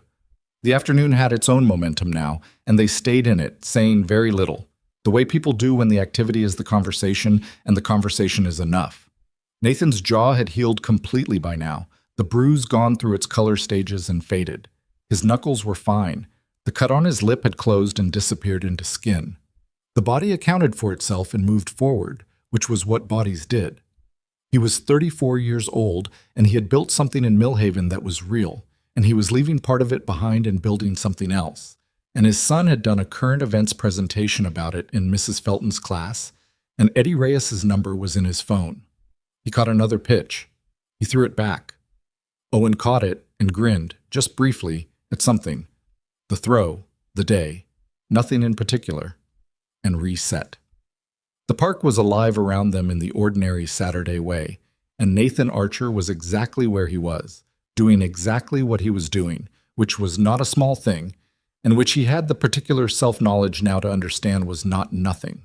The program didn't have a name for the first 3 weeks of its official existence, which bothered Claire more than it bothered Nathan. She brought it up on a Tuesday call in late August, 6 weeks after Nathan had formally started, when the first cohort was 2 weeks from beginning and the Richmond office had expanded from 2 rooms to a full floor, and there were now 7 people on staff, not counting Nathan. We need something to call it, she said, for the website, for the outreach materials, for when the cohort veterans ask what they've enrolled in. Call it the program, Nathan said. He was in the Richmond office, at the desk that was now his actual desk rather than a temporary arrangement, with the legal pad and the laptop and a coffee that was genuinely good because he'd bought a decent machine with his own money and brought it in the first week. We can't call it the program. Why not? Because that's not a name, Nathan. It describes exactly what it is. He heard her exhale on the other end of the line, the small sound of a person with patience choosing to use it. What would you call it, if you had to call it something? He thought about it. He thought about Eddie Reyes in the parking lot, the thing about feeling like a liar.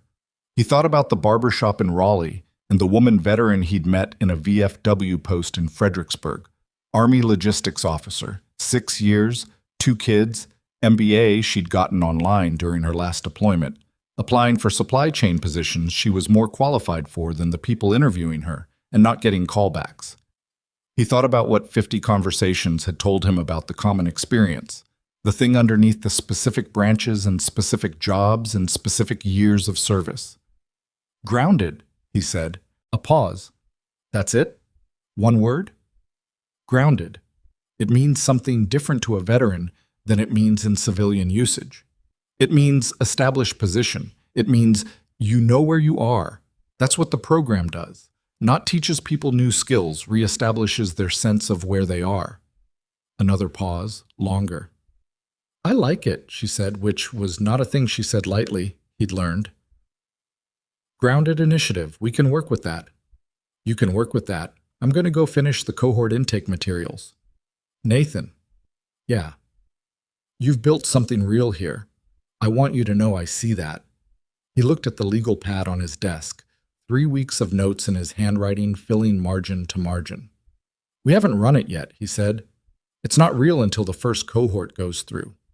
Fair, she said, but the foundation is real. He didn't argue because she wasn't wrong, and because arguing with things that were true was a habit he'd tried to leave behind somewhere around age 30. The first cohort of the Grounded Initiative began on a Monday in September. 20 veterans, 18 men, and 2 women, ages ranging from 24 to 51, from 4 branches, with time served ranging from 3 years to 22. They came from 8 states. They were housed for the first 2 weeks in a conference center outside Richmond that Nathan had selected because it was functional and not precious. No resort aesthetics, no motivational posters, no staged environments designed to communicate that someone cared about their comfort. A plain space with good tables and decent food and windows that let in actual light. Nathan stood in front of them on the first morning and felt something he hadn't expected to feel, which was a version of the feeling he'd had on certain pre-mission briefs. Not fear, not nerves exactly, more like the heightened clarity of a moment that was going to matter. He let it settle, and then he spoke. I'm not going to tell you this program is going to fix anything, he said. It's not a fix. What it is a structured conversation about a problem most of you already know you have. You just haven't had a room where it was okay to call it by its right name. He looked around at 20 faces, different as they were, all carrying the same particular quality of attention that people trained to pay attention carried even when they were trying not to show it. The problem is not that you don't have skills. Every one of you has skills that would be valuable in 30 different civilian contexts. The problem is that your skills are attached to an identity that the civilian world doesn't have a language for. And when you try to translate yourself, something essential gets lost in the translation, and you know it, and it makes everything harder. The room was quiet. Not the polite quiet of an audience waiting for the speaker to say something interesting. A different kind of quiet. So we're going to start there, Nathan said. Not with resumes, not with interview prep. We're going to start with who you actually are and what you actually did. And we're going to spend the first week just getting that into words that are yours. Not the military's words, not the civilian employer's words, yours. A man in the second row, Nathan had his file, Army Ranger, 38, 12 years, separated 8 months ago after a training injury that had ended his operational career, raised his hand. His name was James Whitfield, and his intake form had described his civilian employment goal as anything that isn't retail, in the space designated for career objectives. What if we don't know what that looks like? Whitfield said. That's the first thing we figure out, Nathan said, before anything else. How long does that take? Depends on the person. Some people know and just need permission to say it out loud. Some people have buried it under so many years of institutional structure they need more time.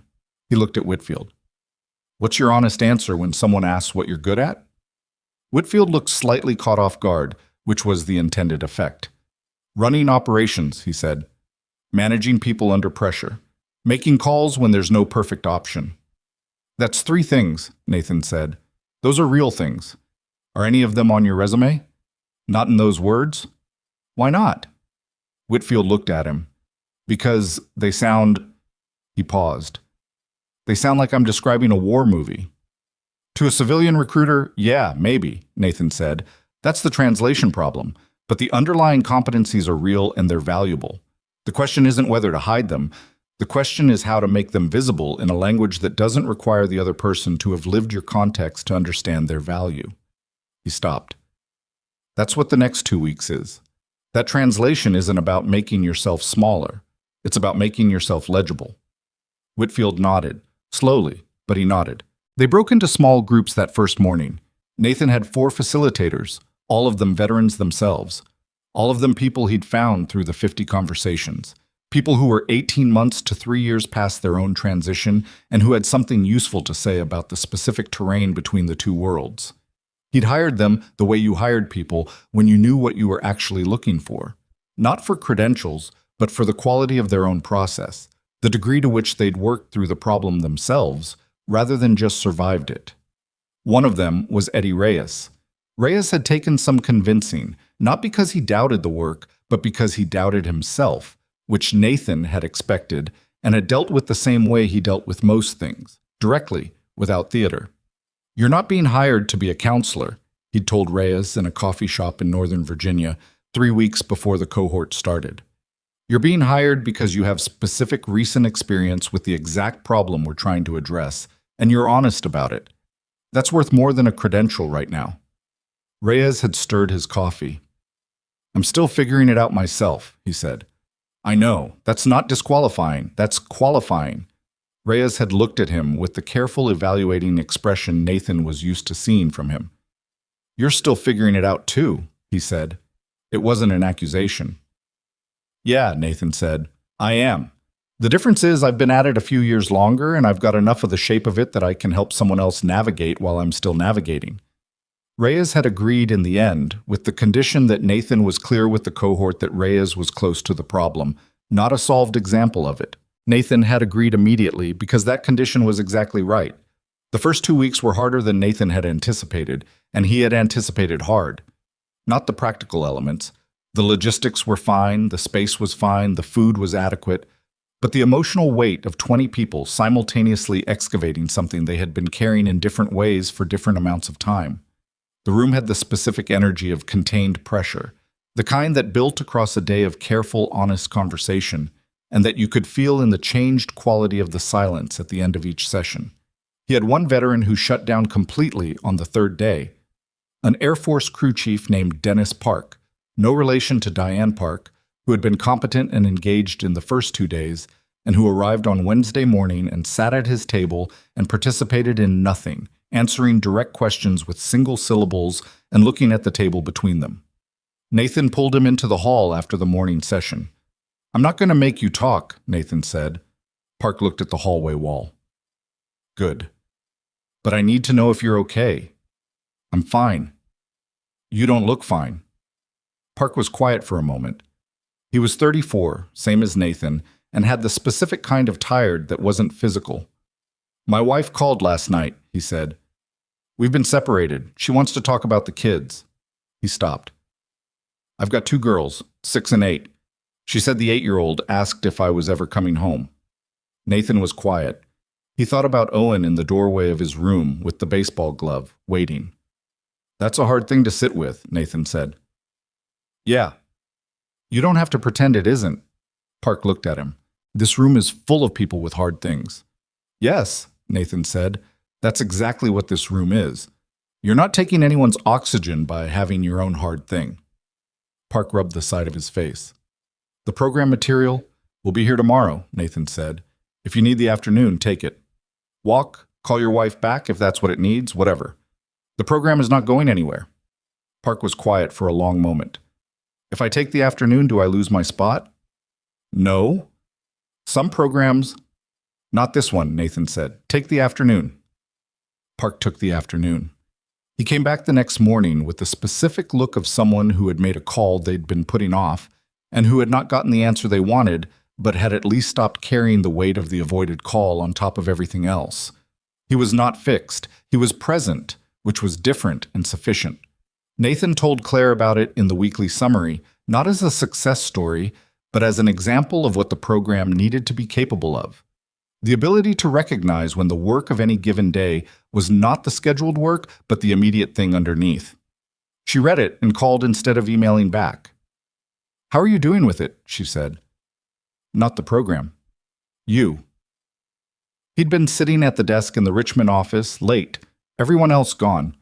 The parking structure light across the street was doing the thing it did every night where one lamp flickered for 20 minutes before settling. He'd stopped finding it annoying and started finding it oddly reliable, something you could count on to be imperfect in a consistent way. "I'm okay," he said. That's a non-answer. "I'm tired," he said. "It's heavy work, I knew it would be, and it is. He paused. It's the right kind of heavy.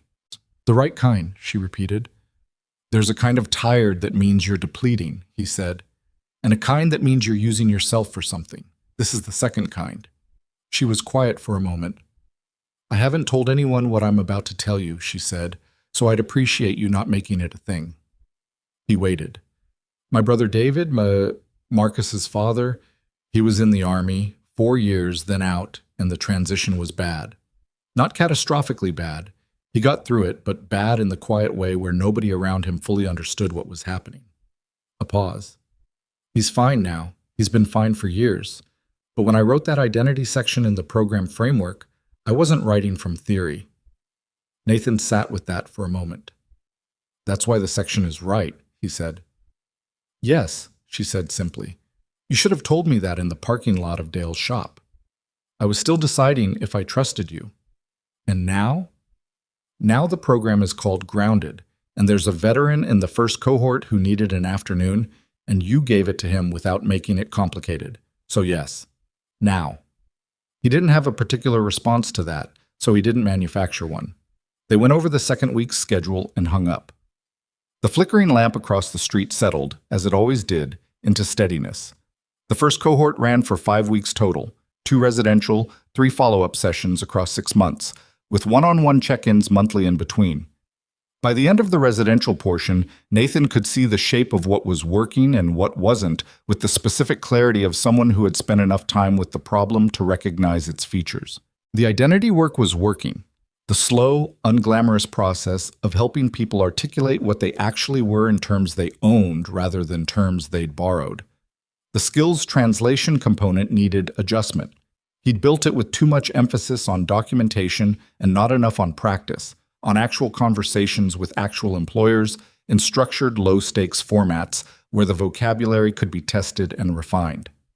He called Reyes into his office at the end of week 4. His office was the smaller of the 2 original rooms, which he'd kept as his own even after the floor expansion, partly out of habit and partly because smaller rooms were easier to think in. The employer conversations, Nathan said. They're not landing. Reyes sat across from him in the chair that had replaced the garage sale quality seating from the sublet days. I know, he said. Whitfield did 3 mock interviews this week, and every time he got to the part where he described his leadership experience, he hedged, turned real examples into generic ones. Because we haven't given him enough reps, Nathan said. He knows it's real in here. He doesn't trust that it'll work out there yet. How do you fix that? More reps.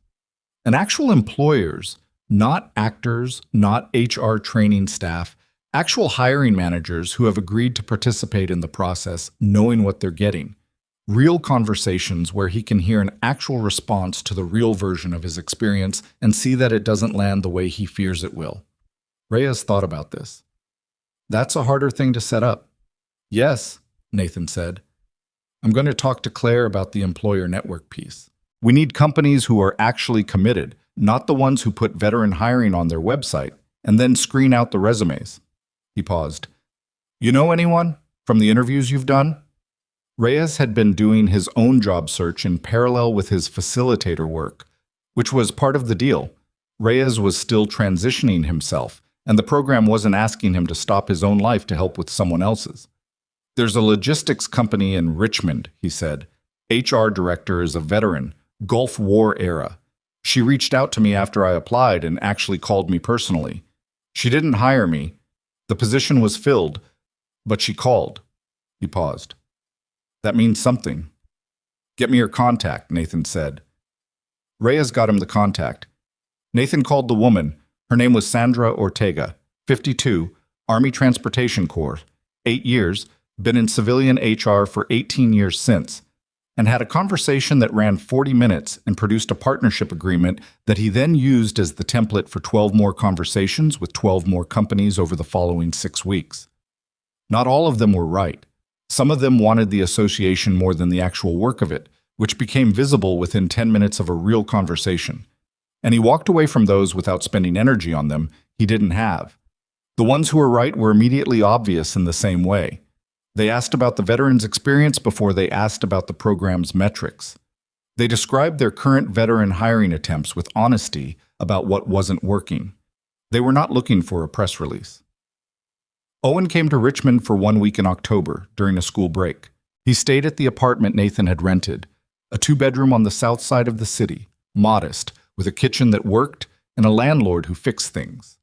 And Nathan took him into the office for a day, on a day when the cohort wasn't in session and the space was quiet. Owen walked the empty floor with his hands in his pockets in the way he walked spaces he was assessing.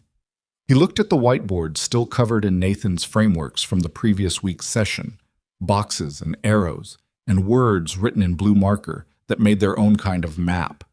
He looked at the tables arranged in the collaborative configuration Nathan had landed on after trying 4 different arrangements in the first week. He looked at the framed photo on the wall, not a corporate framing, just a regular frame from a drugstore, that someone on the staff had printed and put up without telling Nathan.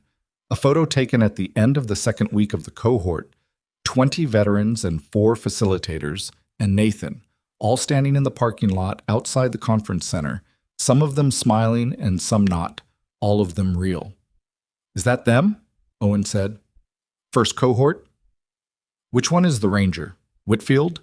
Nathan pointed.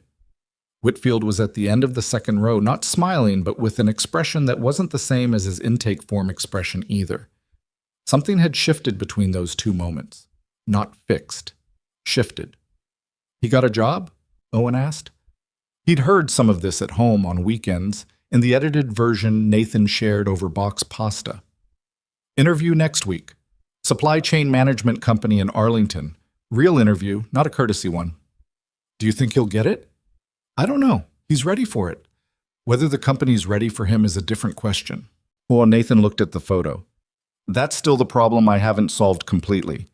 The program can prepare the veteran. It can't fully control what they walk into." Owen was quiet for a moment, looking at the photo. "But you made them better at it," he said. "That's the goal. So if Whitfield doesn't get this job, he'll get a different one." Nathan looked at his son. "Yes," he said, "that's the idea. Because he's better at it now. Because he's got more access to what he actually is, which makes everything else more possible." Owen considered this.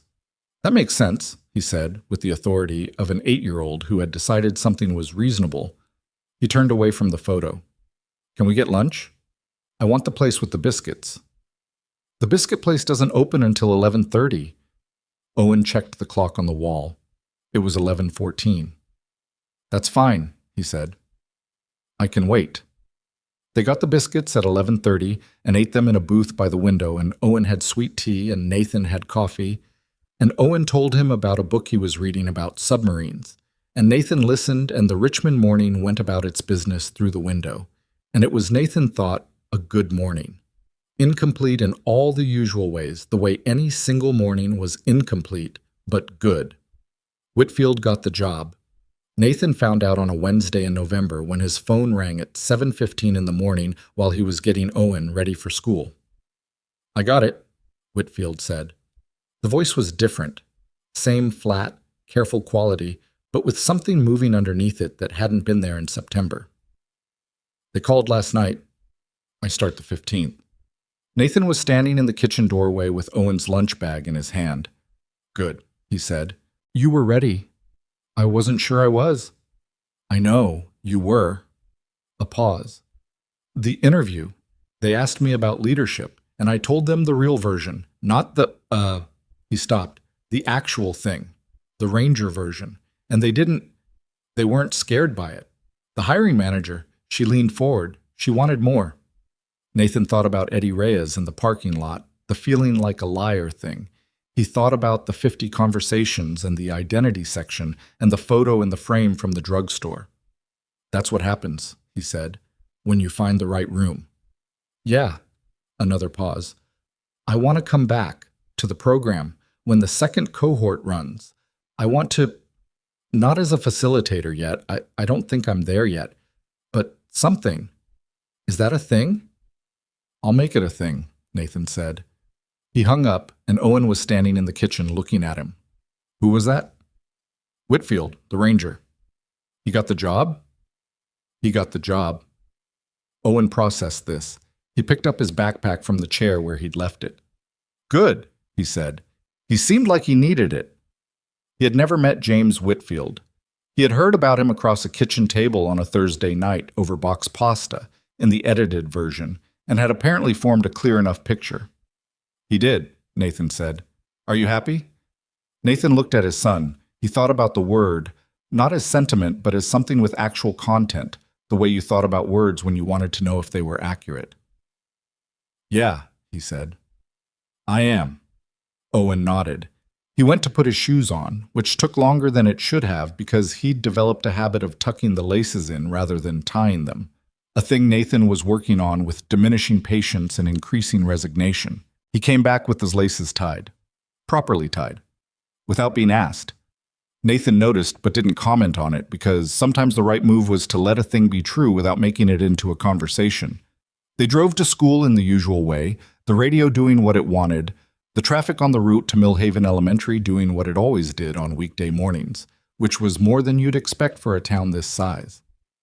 Owen was quiet until they were 2 blocks from school, and then he said, without particular build-up, Mrs. Felton asked about the program again, for Career Day in the spring. What did you tell her? That I'd ask you. She wants to know if you'd come in and talk to the class. Nathan turned onto the school street. The drop-off line moved with its standard inefficiency, 1 car at a time, parents and kids doing the morning version of whatever their relationship was right at that moment, some of them kissing foreheads, some of them handing over forgotten lunches, some of them talking, some of them not. Tell her yes, Nathan said. Owen looked at him. Yeah? 3rd grade career day. Yeah, I'll come in. Owen sat with this for a moment, and Nathan watched something move in his son's face. Not surprise exactly, more like the quiet satisfaction of a thing working out the way you'd hoped, but hadn't been sure of. Tyler Benson's dad is bringing his police car, Owen offered. I don't have a police car. I know. That's fine. Owen unbuckled his seatbelt as the line moved forward. You have other stuff. I have other stuff, Nathan agreed. Owen got out at the curb, backpack on, laces tied. He turned back once, the way he sometimes did, a quick look back before the school doors. Not a wave, just a look. The particular kind that was its own form of conversation. Nathan met it. Then Owen went inside and the door closed and the line moved and Nathan pulled out into traffic. He drove through Millhaven toward the highway that would take him to Richmond and the 2nd cohort's intake week, which started tomorrow, and for which he had been preparing for 3 weeks, and for which he recognized in the clear morning light on Caldwell Street, passing the shop with its sign, and the lot where the gray Volvo had once parked, and the bench where he and Claire had talked for 40 minutes, ready. Not finished, not without problems. The employer network was still thinner than it needed to be. The follow-up system needed another revision. He was still working out the right balance between structure and flexibility in the residential weeks, because different veterans needed different weights of each, and he hadn't cracked the individual calibration yet. There were things he'd built wrong the first time that he was rebuilding now, which was the normal course of building something real rather than something imaginary. He merged onto the highway. The morning was cold now, November in Virginia, the trees bare on both sides of the road with the specific starkness that he'd always found clarifying rather than bleak. The car was warm. The coffee in the cup holder was from home, the good machine. The legal pad was on the passenger seat. He drove and thought about the 2nd cohort, 23 veterans this time, slightly larger than the first, 3 of them referred by veterans who had gone through the first run, which was the metric he'd told Claire mattered most to him, the one that said the people who'd been through it believed enough to send someone else. She had forwarded him the referral notes when they came in, each time, without comment, just forwarded them, which was its own kind of comment. He thought about Whitfield starting on the 15th. He thought about Reyes, who had finally landed a logistics coordinator role with a mid-sized freight company in Richmond, and who had 3 weeks ago stood in the hallway of the office and told Nathan, with the particular awkwardness of a man who didn't say these things easily, that the facilitator work had been as important to his own transition as the program itself had been, that helping other people articulate the problem had helped him articulate it for himself, which was a thing Nathan had suspected and was glad to have confirmed. He thought about Eddie Reyes saying that, and he thought about the seal insignia on the ground in Riverside Park, the one Kowalski had picked up, and he thought about Dale saying you were never going to stay forever in the voice of someone telling an accurate thing, and he thought about Owen's laces tied without being asked. The highway stretched ahead. The bare trees went by. Nathan Archer drove toward Richmond in the November morning, and the program he had built was real and imperfect and working, and the second cohort started tomorrow, and he had a legal pad on the passenger seat and a list of things that still needed fixing and the specific quality of attention that came from being in the right place doing the right thing at the right time, which was not a feeling he had ever been able to manufacture, and which he had learned slowly and at some cost to recognize when it arrived. He drove. The morning was cold and clear. The road was his for now. The second cohort was harder than the first in ways Nathan had not fully predicted, which he later decided was information rather than failure. The first cohort had been, in retrospect, self-selected toward readiness, people who had sought the program out, who had heard about it through the VA contacts or the VSO network, who had some degree of existing motivation to engage with the process.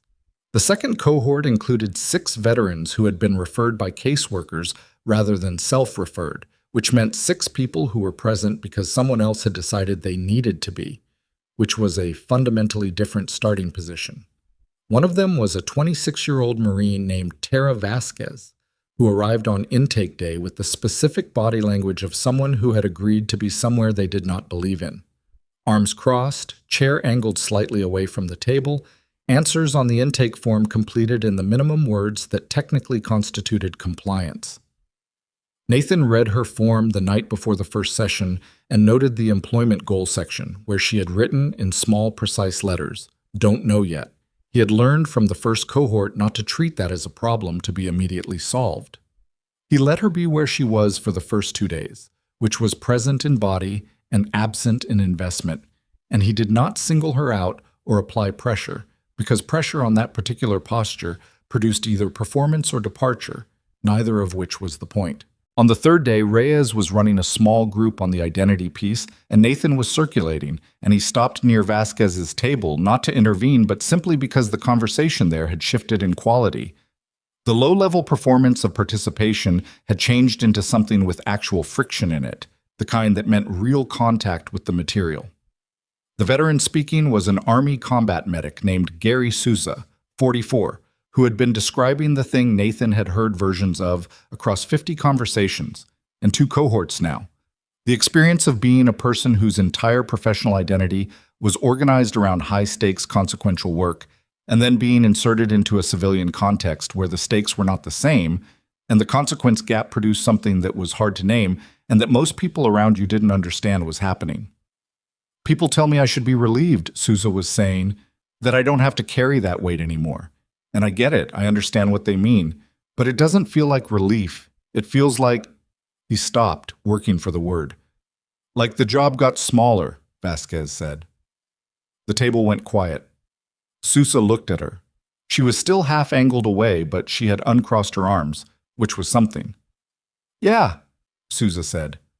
"Like that. Except it's not the job that got smaller," Vasquez said, with the particular sharpness of someone thinking out loud and going faster than they'd planned. You got smaller because the job was part of how you knew what size you were." Nathan stood to the side and did not say anything. Reyes caught his eye briefly, and Nathan gave him nothing. No nod, no signal, just neutral. Because this was the room doing what the room was supposed to do, and the only correct intervention was no intervention. Vasquez seemed to hear herself after the words were out.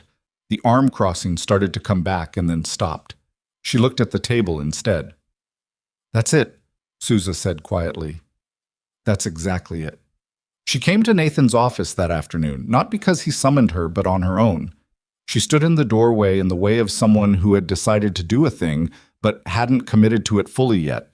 One shoulder against the frame, hands in pockets. "I said a thing in the group this morning," she said. "I know. I was there. I don't usually—" She stopped. "I came here because my caseworker thought I needed it, and I was going to get through it and leave and not—" She stopped again. "I didn't expect it to be real." "Most people don't," Nathan said. She looked at him. "What happened to you? What was your version of it? He thought about the question for a moment, not deciding whether to answer, but deciding how. I was a SEAL for 6 years, he said. When I got out, I went through 2 years where I could function perfectly fine at everything I tried, and none of it felt like anything. Not depression. I wasn't depressed. Just, he looked for the word she'd already used, smaller, doing smaller versions of myself. What changed it? My son, partly. And finding work that used the actual thing, not the skills abstractly, but the purpose the skills had always been in service of. He paused. Took me longer than it should have. She stood in the doorway for another moment. I don't know what I want to do, she said. That form, I wrote don't know yet because I genuinely don't know. That's fine, Nathan said. That's actually the better starting position than people who are certain about the wrong thing. How do I figure it out? We figure it out here, he said. That's what the next 3 weeks is for. She nodded, one short movement, and pushed off the door frame and left. She came back the next morning fully in her chair, both shoulders uncrossed, which was not a transformation. She wasn't suddenly easy in the process. She still asked hard questions and resisted easy answers, and argued with 2 of the framework points in ways that made Nathan revise one of them, because she was right. But she was present. That was the thing. He wrote about her in the weekly summary without using her name, and Claire called within an hour of receiving it, which was fast even for her. The caseworker referral population, Claire said. We need to adjust the intake design for that entry point. I know. I'm already working on it. The first 2 days need a different structure for people who didn't choose to be there. Less content, more space. Let the room do more of the work before we ask people to actively engage with the framework. Can you have a revised intake design by end of month? Yes. I'll push the 3rd cohort timeline by 3 weeks to give you room. Thank you. A pause. How are you, Nathan? Not the program. It was the same question she'd asked in November, and he gave it the same real consideration he had then, because she asked it specifically, and he had learned she meant it specifically. Better than November, he said. The 2nd cohort is harder, but I'm less surprised by hard than I was. That's something. That's something, she agreed. The 2nd cohort ended in March. Of the 23 veterans who began, 19 completed the full residential program. Of those 19, 14 had employment within 60 days of completion. The other 5 were in active interview processes or had enrolled in credential programs that the Grounded Network had helped identify. Vasquez took a position with a crisis response nonprofit in Richmond, not because it was obvious, but because 3 weeks of working through the identity piece had surfaced the specific thing she'd been doing in the Marines that she hadn't had language for, which was not the combat training, but the capacity assessment work she'd done with trauma patients in the field. The nonprofit had a position that needed exactly that, and she had a conversation with their director in week 4 that was, by her own account to Nathan, the first professional conversation since leaving the Marines where she hadn't felt like she was describing someone else. She told him this at the end of program gathering, which was not a ceremony. He'd been deliberate about not making it a ceremony because ceremonies could become the point, and the point was the work beyond the room, not the room itself. It was just a Thursday evening at the conference center, people eating and talking, the particular quality of a group that had been through something together. She found him near the coffee station because that was where he gravitated, and she said it in the matter-of-fact way of someone delivering information they'd decided he needed to have. I want you to know that thing you said in your office, she said, about doing smaller versions of yourself. I've been thinking about that for 3 months. Has it been useful? It gave me a name for it, she said. That was useful, yeah. A pause. I'm going to be okay. I know, he said. You didn't know that in October. No, he admitted, but I know it now. She went back to her table and Nathan stood by the coffee station and drank his coffee and watched the room. Reyes was at a table with Sousa and 2 other veterans from the cohort, deep in a conversation Nathan couldn't hear, Reyes doing the thing he did when he was fully engaged where his hands moved with his words, the most animation Nathan ever saw from him.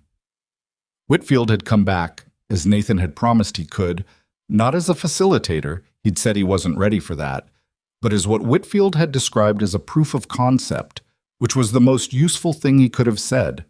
He sat with veterans from the second cohort at dinner twice a week and answered questions about what the transition actually looked like from 6 months out. And his presence in those conversations had an effect that Nathan couldn't have manufactured because it was the product of simple, specific, earned truth. The program was real. Not perfect. Still not perfect. Still a list of things to fix on the legal pad that never got fully shorter because solving problems revealed adjacent problems, which was the nature of real work. But real. It was producing the thing it was designed to produce, and that production was legible, and people who needed it were finding it. Nathan set down his coffee cup and thought about Dale's shop on Caldwell Street. He thought about the water stain on the apartment ceiling, which he had finally fixed in February, not because it had started leaking again, but because he'd had a Saturday with nothing that needed doing and a tube of sealing compound, and it had seemed like the right time. He thought about the coffee maker from the garage sale, which was still in the kitchen, still making good coffee, still the best $4 he'd spent in Millhaven. He thought about Riverside Park. He had not been back to Riverside Park since the Saturday in May. Not deliberately, not as avoidance, it was simply that his routes through Millhaven in the months since had not taken him past it. He thought about that now, and decided that at some point soon he would take Owen to Riverside Park on a Saturday, and they would throw a baseball, and it would be the park it had always been. And the thing that had happened there would be part of it rather than the whole of it, the way things became part of a place rather than the definition of it, given enough time. He drove home to Millhaven that night and got in at 9:15, and Owen was in bed but not asleep because Owen had developed in the past several months a habit of staying awake until he heard the truck in the driveway on the nights Nathan came home from Richmond.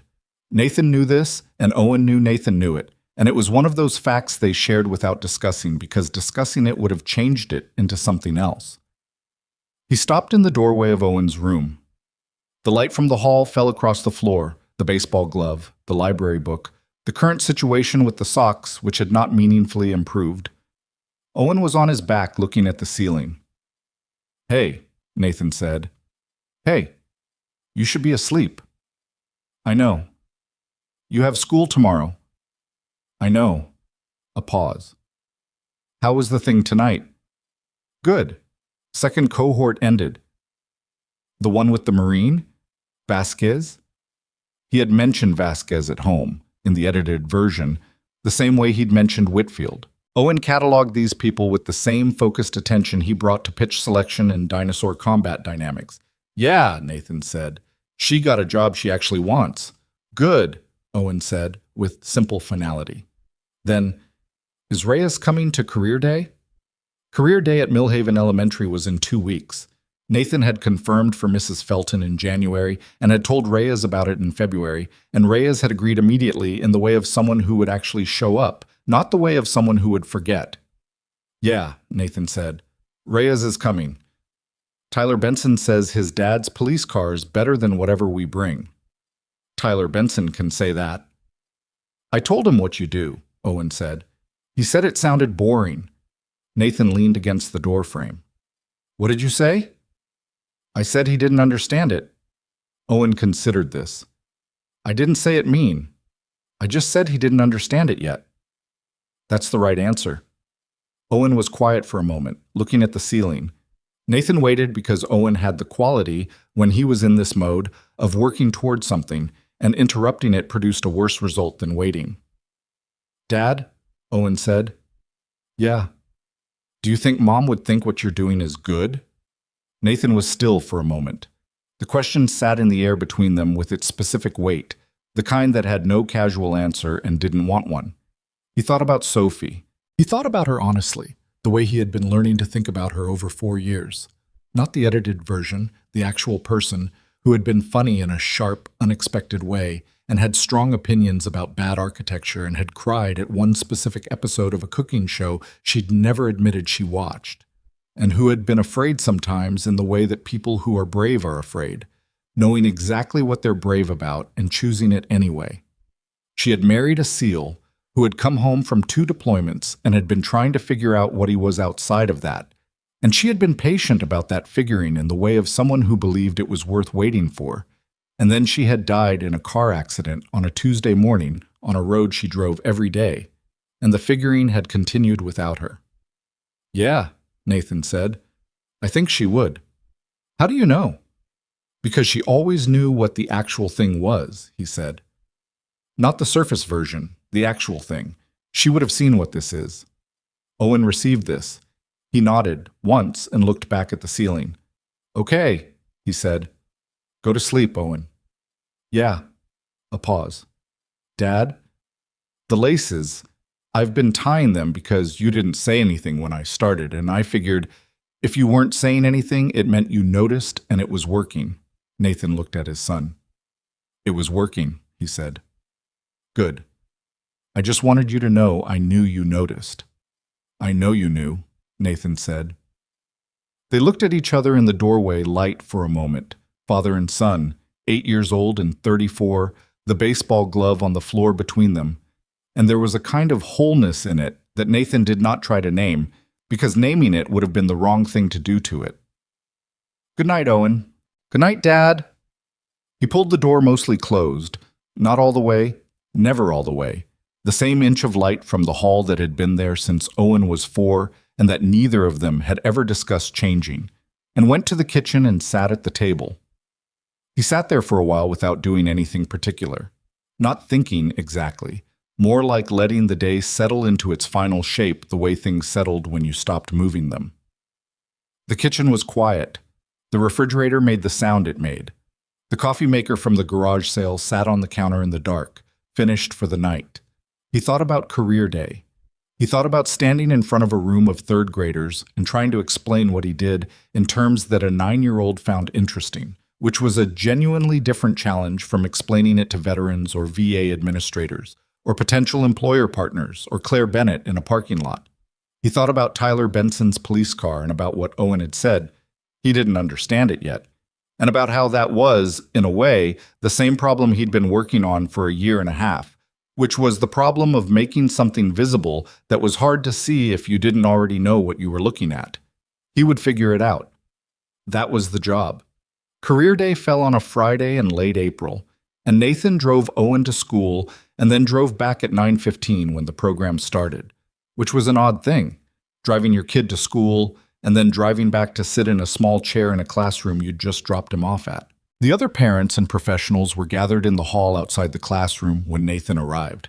Tyler Benson's father with the police car parked prominently in the school lot, a dentist, a woman who ran a bakery, a firefighter, a graphic designer. Reyes was there too, in clothes that were not the ones he'd worn in the VA parking lot, which was a small detail Nathan noticed and was glad about. You good? Nathan said quietly. I think so, Reyes said. I haven't done this before. Neither have I. That's not comforting. It's honest, Nathan said. Just talk about what it actually is. Kids have good radar for performance. Mrs. Felton was a small woman of about 50 who had the specific organized energy of someone who had been running a third-grade classroom for a long time and had made a full peace with the chaos that entailed. She introduced each speaker in turn, and the firefighter went first and was correctly identified as the high point by audience consensus, and the dentist went second and showed a plastic tooth model and lost approximately 60% of the room immediately, and Tyler Benson's father went third in his uniform, and the police car keys got passed around, and that was a complete success on every metric. Nathan and Reyes went last, together, because Nathan had asked Mrs. Felton for the end slot, and she had accommodated without asking why, which was the sign of a good teacher. Nathan stood at the front of the room and looked at 24 third graders sitting cross-legged on the carpet, including Owen in the second row with the serious, focused expression he wore when something mattered. Tyler Benson was to Owen's left and was still holding the police car keys, which Mrs. Felton had apparently been trying to reclaim without success. My name is Nathan Archer, he said. I used to be a Navy SEAL. Does anyone know what that is? 12 hands went up.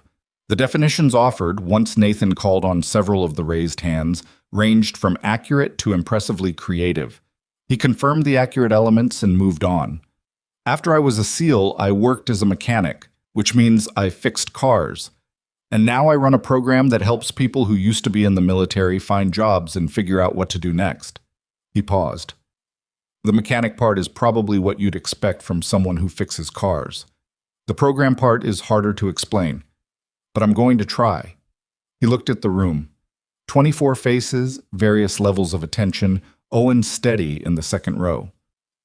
When you're really good at something, Nathan said, it becomes part of who you are. Not just something you can do, part of how you think of yourself.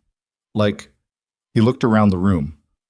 How many of you play a sport? Raise your hand. Most of the hands went up. Okay, if you play baseball, and you've played it for years, and you love it, and you're good at it, and then one day you couldn't play anymore, not just for a little while, permanently, would that just feel like losing a hobby? Silence. Some of the third graders were working this out with visible effort. It would feel like losing part of who you are, a girl in the back row said, without raising her hand. Yeah, Nathan said. That's exactly it. And that's what happens to a lot of veterans. They're really good at something that also tells them who they are. And when they leave the military, the job goes away, but the person is still there. And the person has to figure out who they are now. He paused. That's what my program helps with. It helps people figure out who they still are, so they can find the next thing. He looked at Reyes, who was standing to the side. This is Eddie. He went through something like that. He's going to tell you a little about it. Reyes stepped forward with the expression of a man who had decided to do the thing and was committed now. He talked for about 4 minutes, which was the right length. He told them about being in the Marines.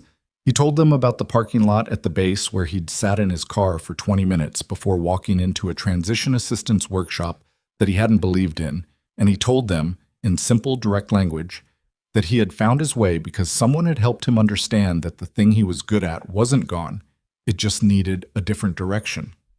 Then a hand went up. Tyler Benson. He had finally relinquished the police car keys. Did you ever shoot anyone? He asked Reyes. Mrs. Felton made a sound.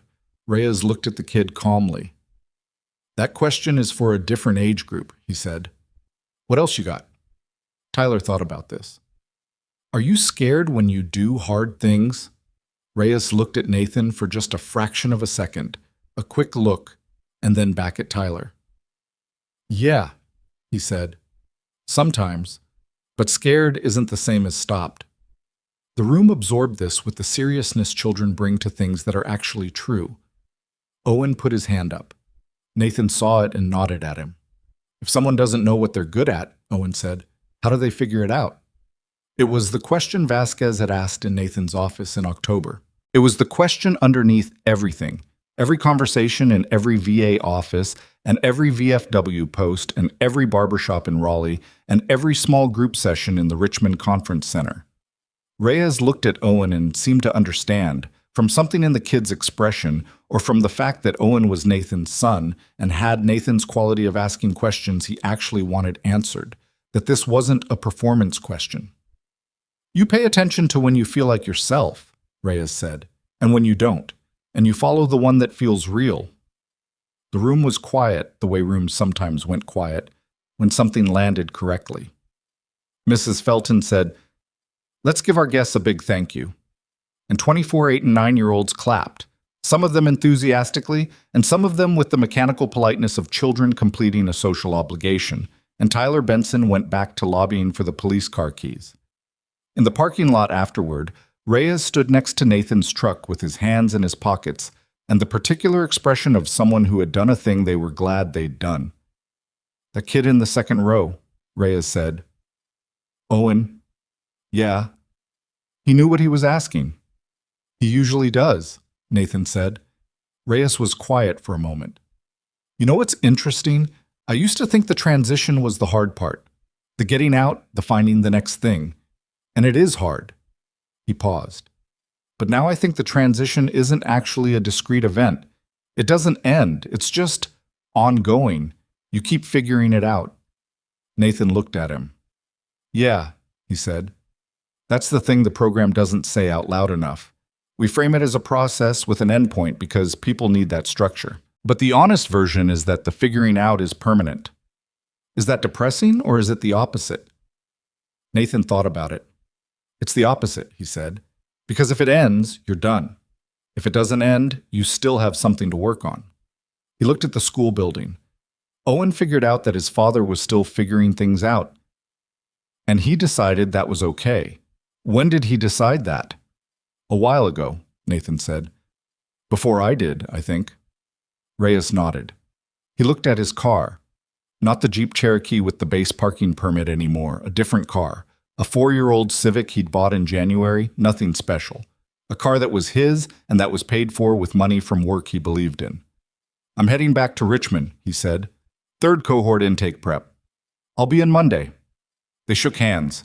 Not the handshake of strangers or even the handshake of colleagues, but the particular handshake of two people who had been in the same difficult work together long enough that the gesture carried more than the gesture. Reyes got in his Civic and backed out of the lot and turned onto the street and was gone. Nathan leaned against his truck for a moment. The school was quiet now, the morning program over, classes resumed. A light breeze moved through the lot, the specific warmth of late April that came every year and that every year felt like the first time because winter was long enough to make you forget this was possible.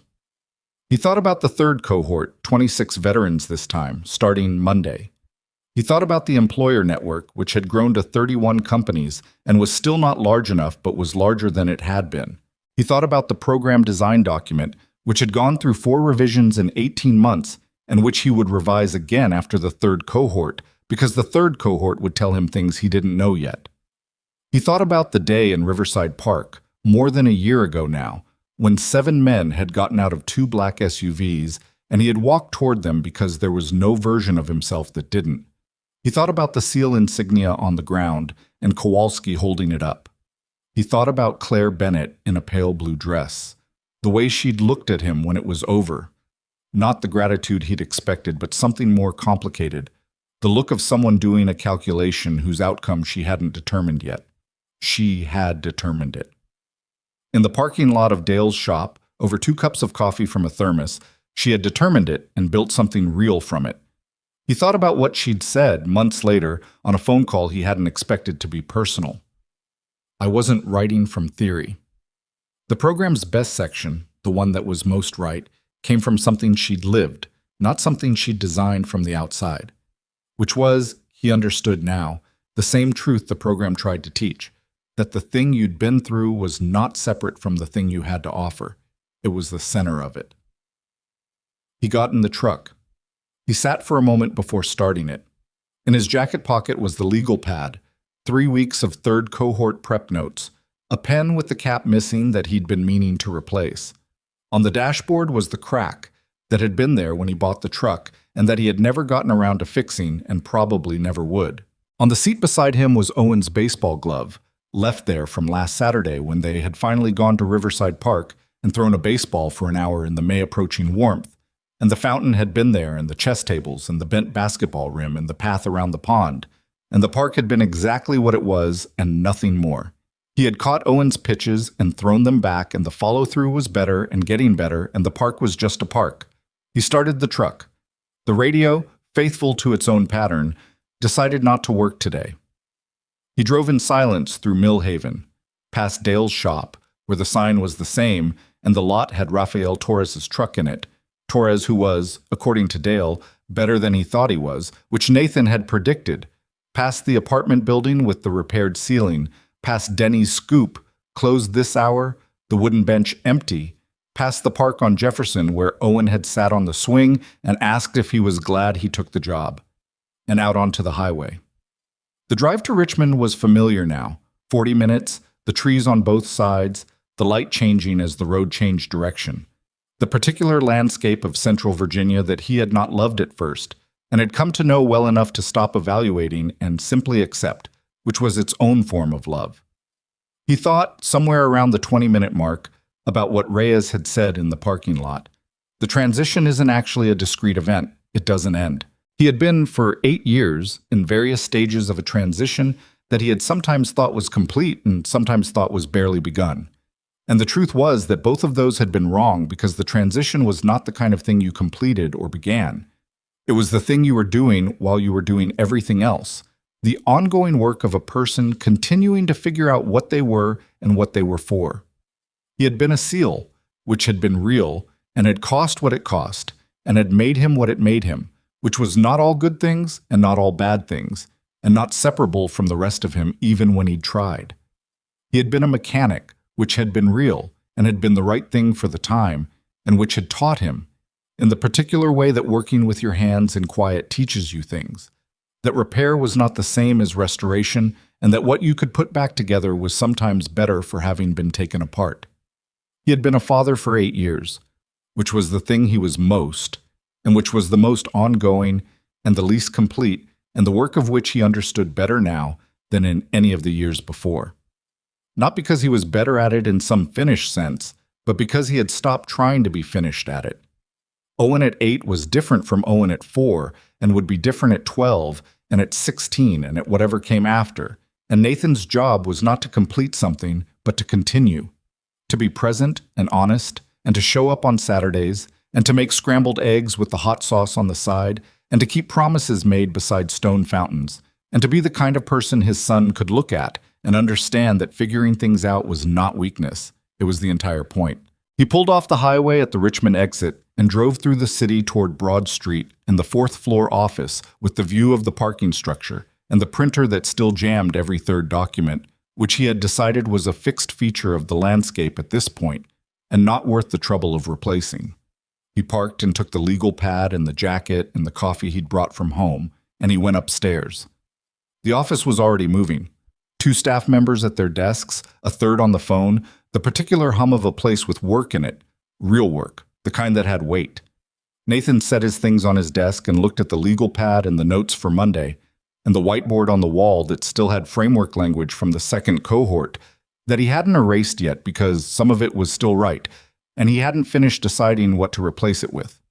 He uncapped the pen, the one without the cap, he'd never gotten around to replacing it, and opened the legal pad and started writing.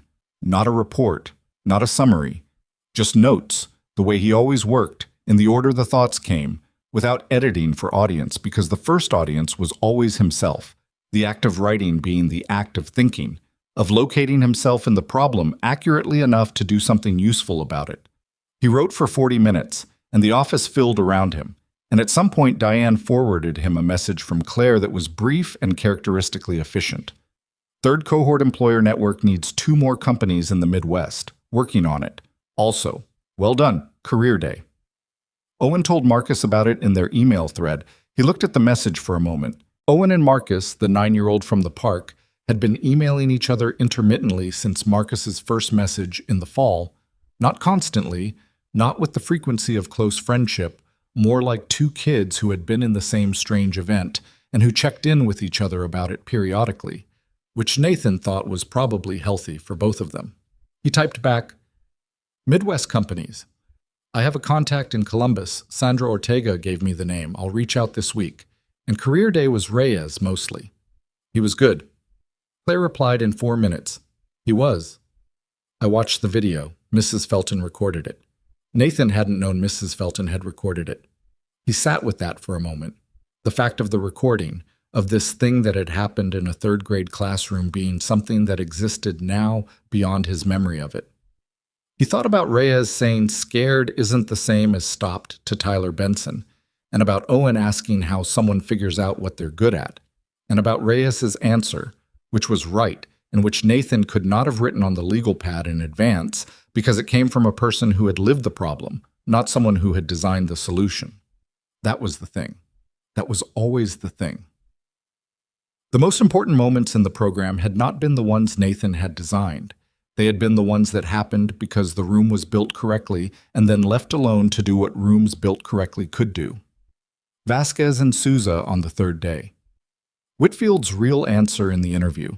Reyes in the parking lot of a school in Millhaven telling a 9-year-old that scared and stopped were different things. You built the structure. And then you got out of the way of the people the structure was built for. He wrote that down. Circled it. It was not new information. He had known the shape of it for months. But writing it was the act of knowing it fully, of it becoming the kind of truth that was his rather than borrowed.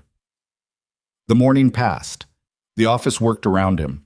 He made his calls and revised 2 sections of the intake document for the 3rd cohort, and scheduled the Columbus contact for Wednesday and ate a sandwich at his desk because he had not planned for lunch, and the deli 2 blocks away was where he ate when he hadn't planned, which was often enough that the woman at the counter knew his order. At 4:30, he packed the legal pad and the jacket and the capless pen and drove back to Mill Haven. Owen was at after school when Nathan pulled into the lot. He was in the middle of something with a group of kids, not the Brachiosaurus debate, something else, something involving a stick and a diagram drawn in the dirt that was clearly meant to represent a strategy of some kind. He looked up when he saw the truck and said something to the group, the kind of sentence that a leader says when they're temporarily leaving the operation in someone else's hands, and jogged over. He got in and buckled his seatbelt, and his shoes were tied, and he smelled like outside, and his Red Sox cap was backwards for some reason. "How was it?" Owen said. "Good," Nathan said. "How was school?" "Good." Tyler Benson said Reyes's part was better than his dad's police car. Nathan looked at his son. "Tyler Benson said that?" "To me, specifically, I think it was an apology." Owen turned the cap forwards. "I told him it was okay." Nathan started the truck. The radio decided to work, something quiet and guitar-driven that neither of them felt strongly about. "Dad, yeah. Are you going to keep doing it, the program, like, for a long time?" Nathan pulled out of the lot and onto the school street and thought about the question with the fullness it deserved. He thought about the legal pad. He thought about 23 veterans and 19 completions and 14 employed at 60 days. He thought about Vasquez saying, "I didn't expect it to be real."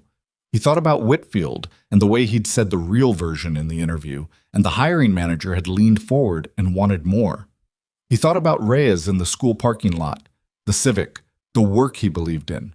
He thought about the fact that the third cohort started Monday, and the fourth was already being planned, and the legal pad had notes for both, and the printer still jammed, and the work was ongoing and imperfect and real. "Yeah," he said. "For a long time." Owen nodded once, the decisive nod he'd been doing since he was 5, the one that meant the matter was settled and he was ready to move on. "Good," he said. They drove through Mill Haven in the late afternoon light, which was the particular gold of April easing into May, and Nathan thought about the year that had passed since a Sunday afternoon in a park with a baseball glove and a promise made beside a stone fountain. He thought about what had come from it, not cleanly, not in a straight line, in the crooked accumulating way that things came, one decision leading to another, each one made with incomplete information and the best judgment available, which was the only way decisions were ever actually made, whatever anyone said about strategy and planning and intention. He had not become someone different. He had become, he thought, more fully what he had always been. The person who walked toward the problem, who made the promise, who came back. The person who built the structure and then trusted the people inside it. The person who drove Owen to school and made scrambled eggs with the hot sauce on the side, and who was still figuring things out and had decided that was not a failure, but the correct condition for a person trying to do something real. The truck turned onto their street. The apartment building was there, the ceiling repaired, the coffee maker from the garage sale waiting in the kitchen. Owen was next to him with his cap on forward now and his shoes tied. They pulled into the spot and Nathan killed the engine, and they sat for a moment in the particular silence after an engine stops before either of them moved. "Box pasta tonight?" Owen said. "It's Thursday," Nathan said. "Yeah," Owen said. "Exactly." They got out and went inside, and Nathan made the pasta, and Owen set the table without being asked, and they ate in the kitchen with the window cracked because the evening was warm enough for it, and the sounds of the street came through. Someone's dog, a car, the particular sound of Mill Haven doing what it did. And Owen told him about the dirt diagram and the strategy it represented, which was elaborate and possibly invented, but described with enough conviction that Nathan listened to the whole thing and asked 2 clarifying questions that Owen answered with authority. It was a Thursday in late April, and Nathan Archer was 34 years old, and his son was 8, and the program he had built was real, and the work was ongoing, and he had a legal pad with tomorrow's notes already started, and a pen without a cap, and the pasta was fine the way it always was, which was not the same as good, but which had its own reliable integrity. He ate and listened to his son, and the window was cracked, and the evening came in, and it was, in all the ways that actually counted, exactly enough.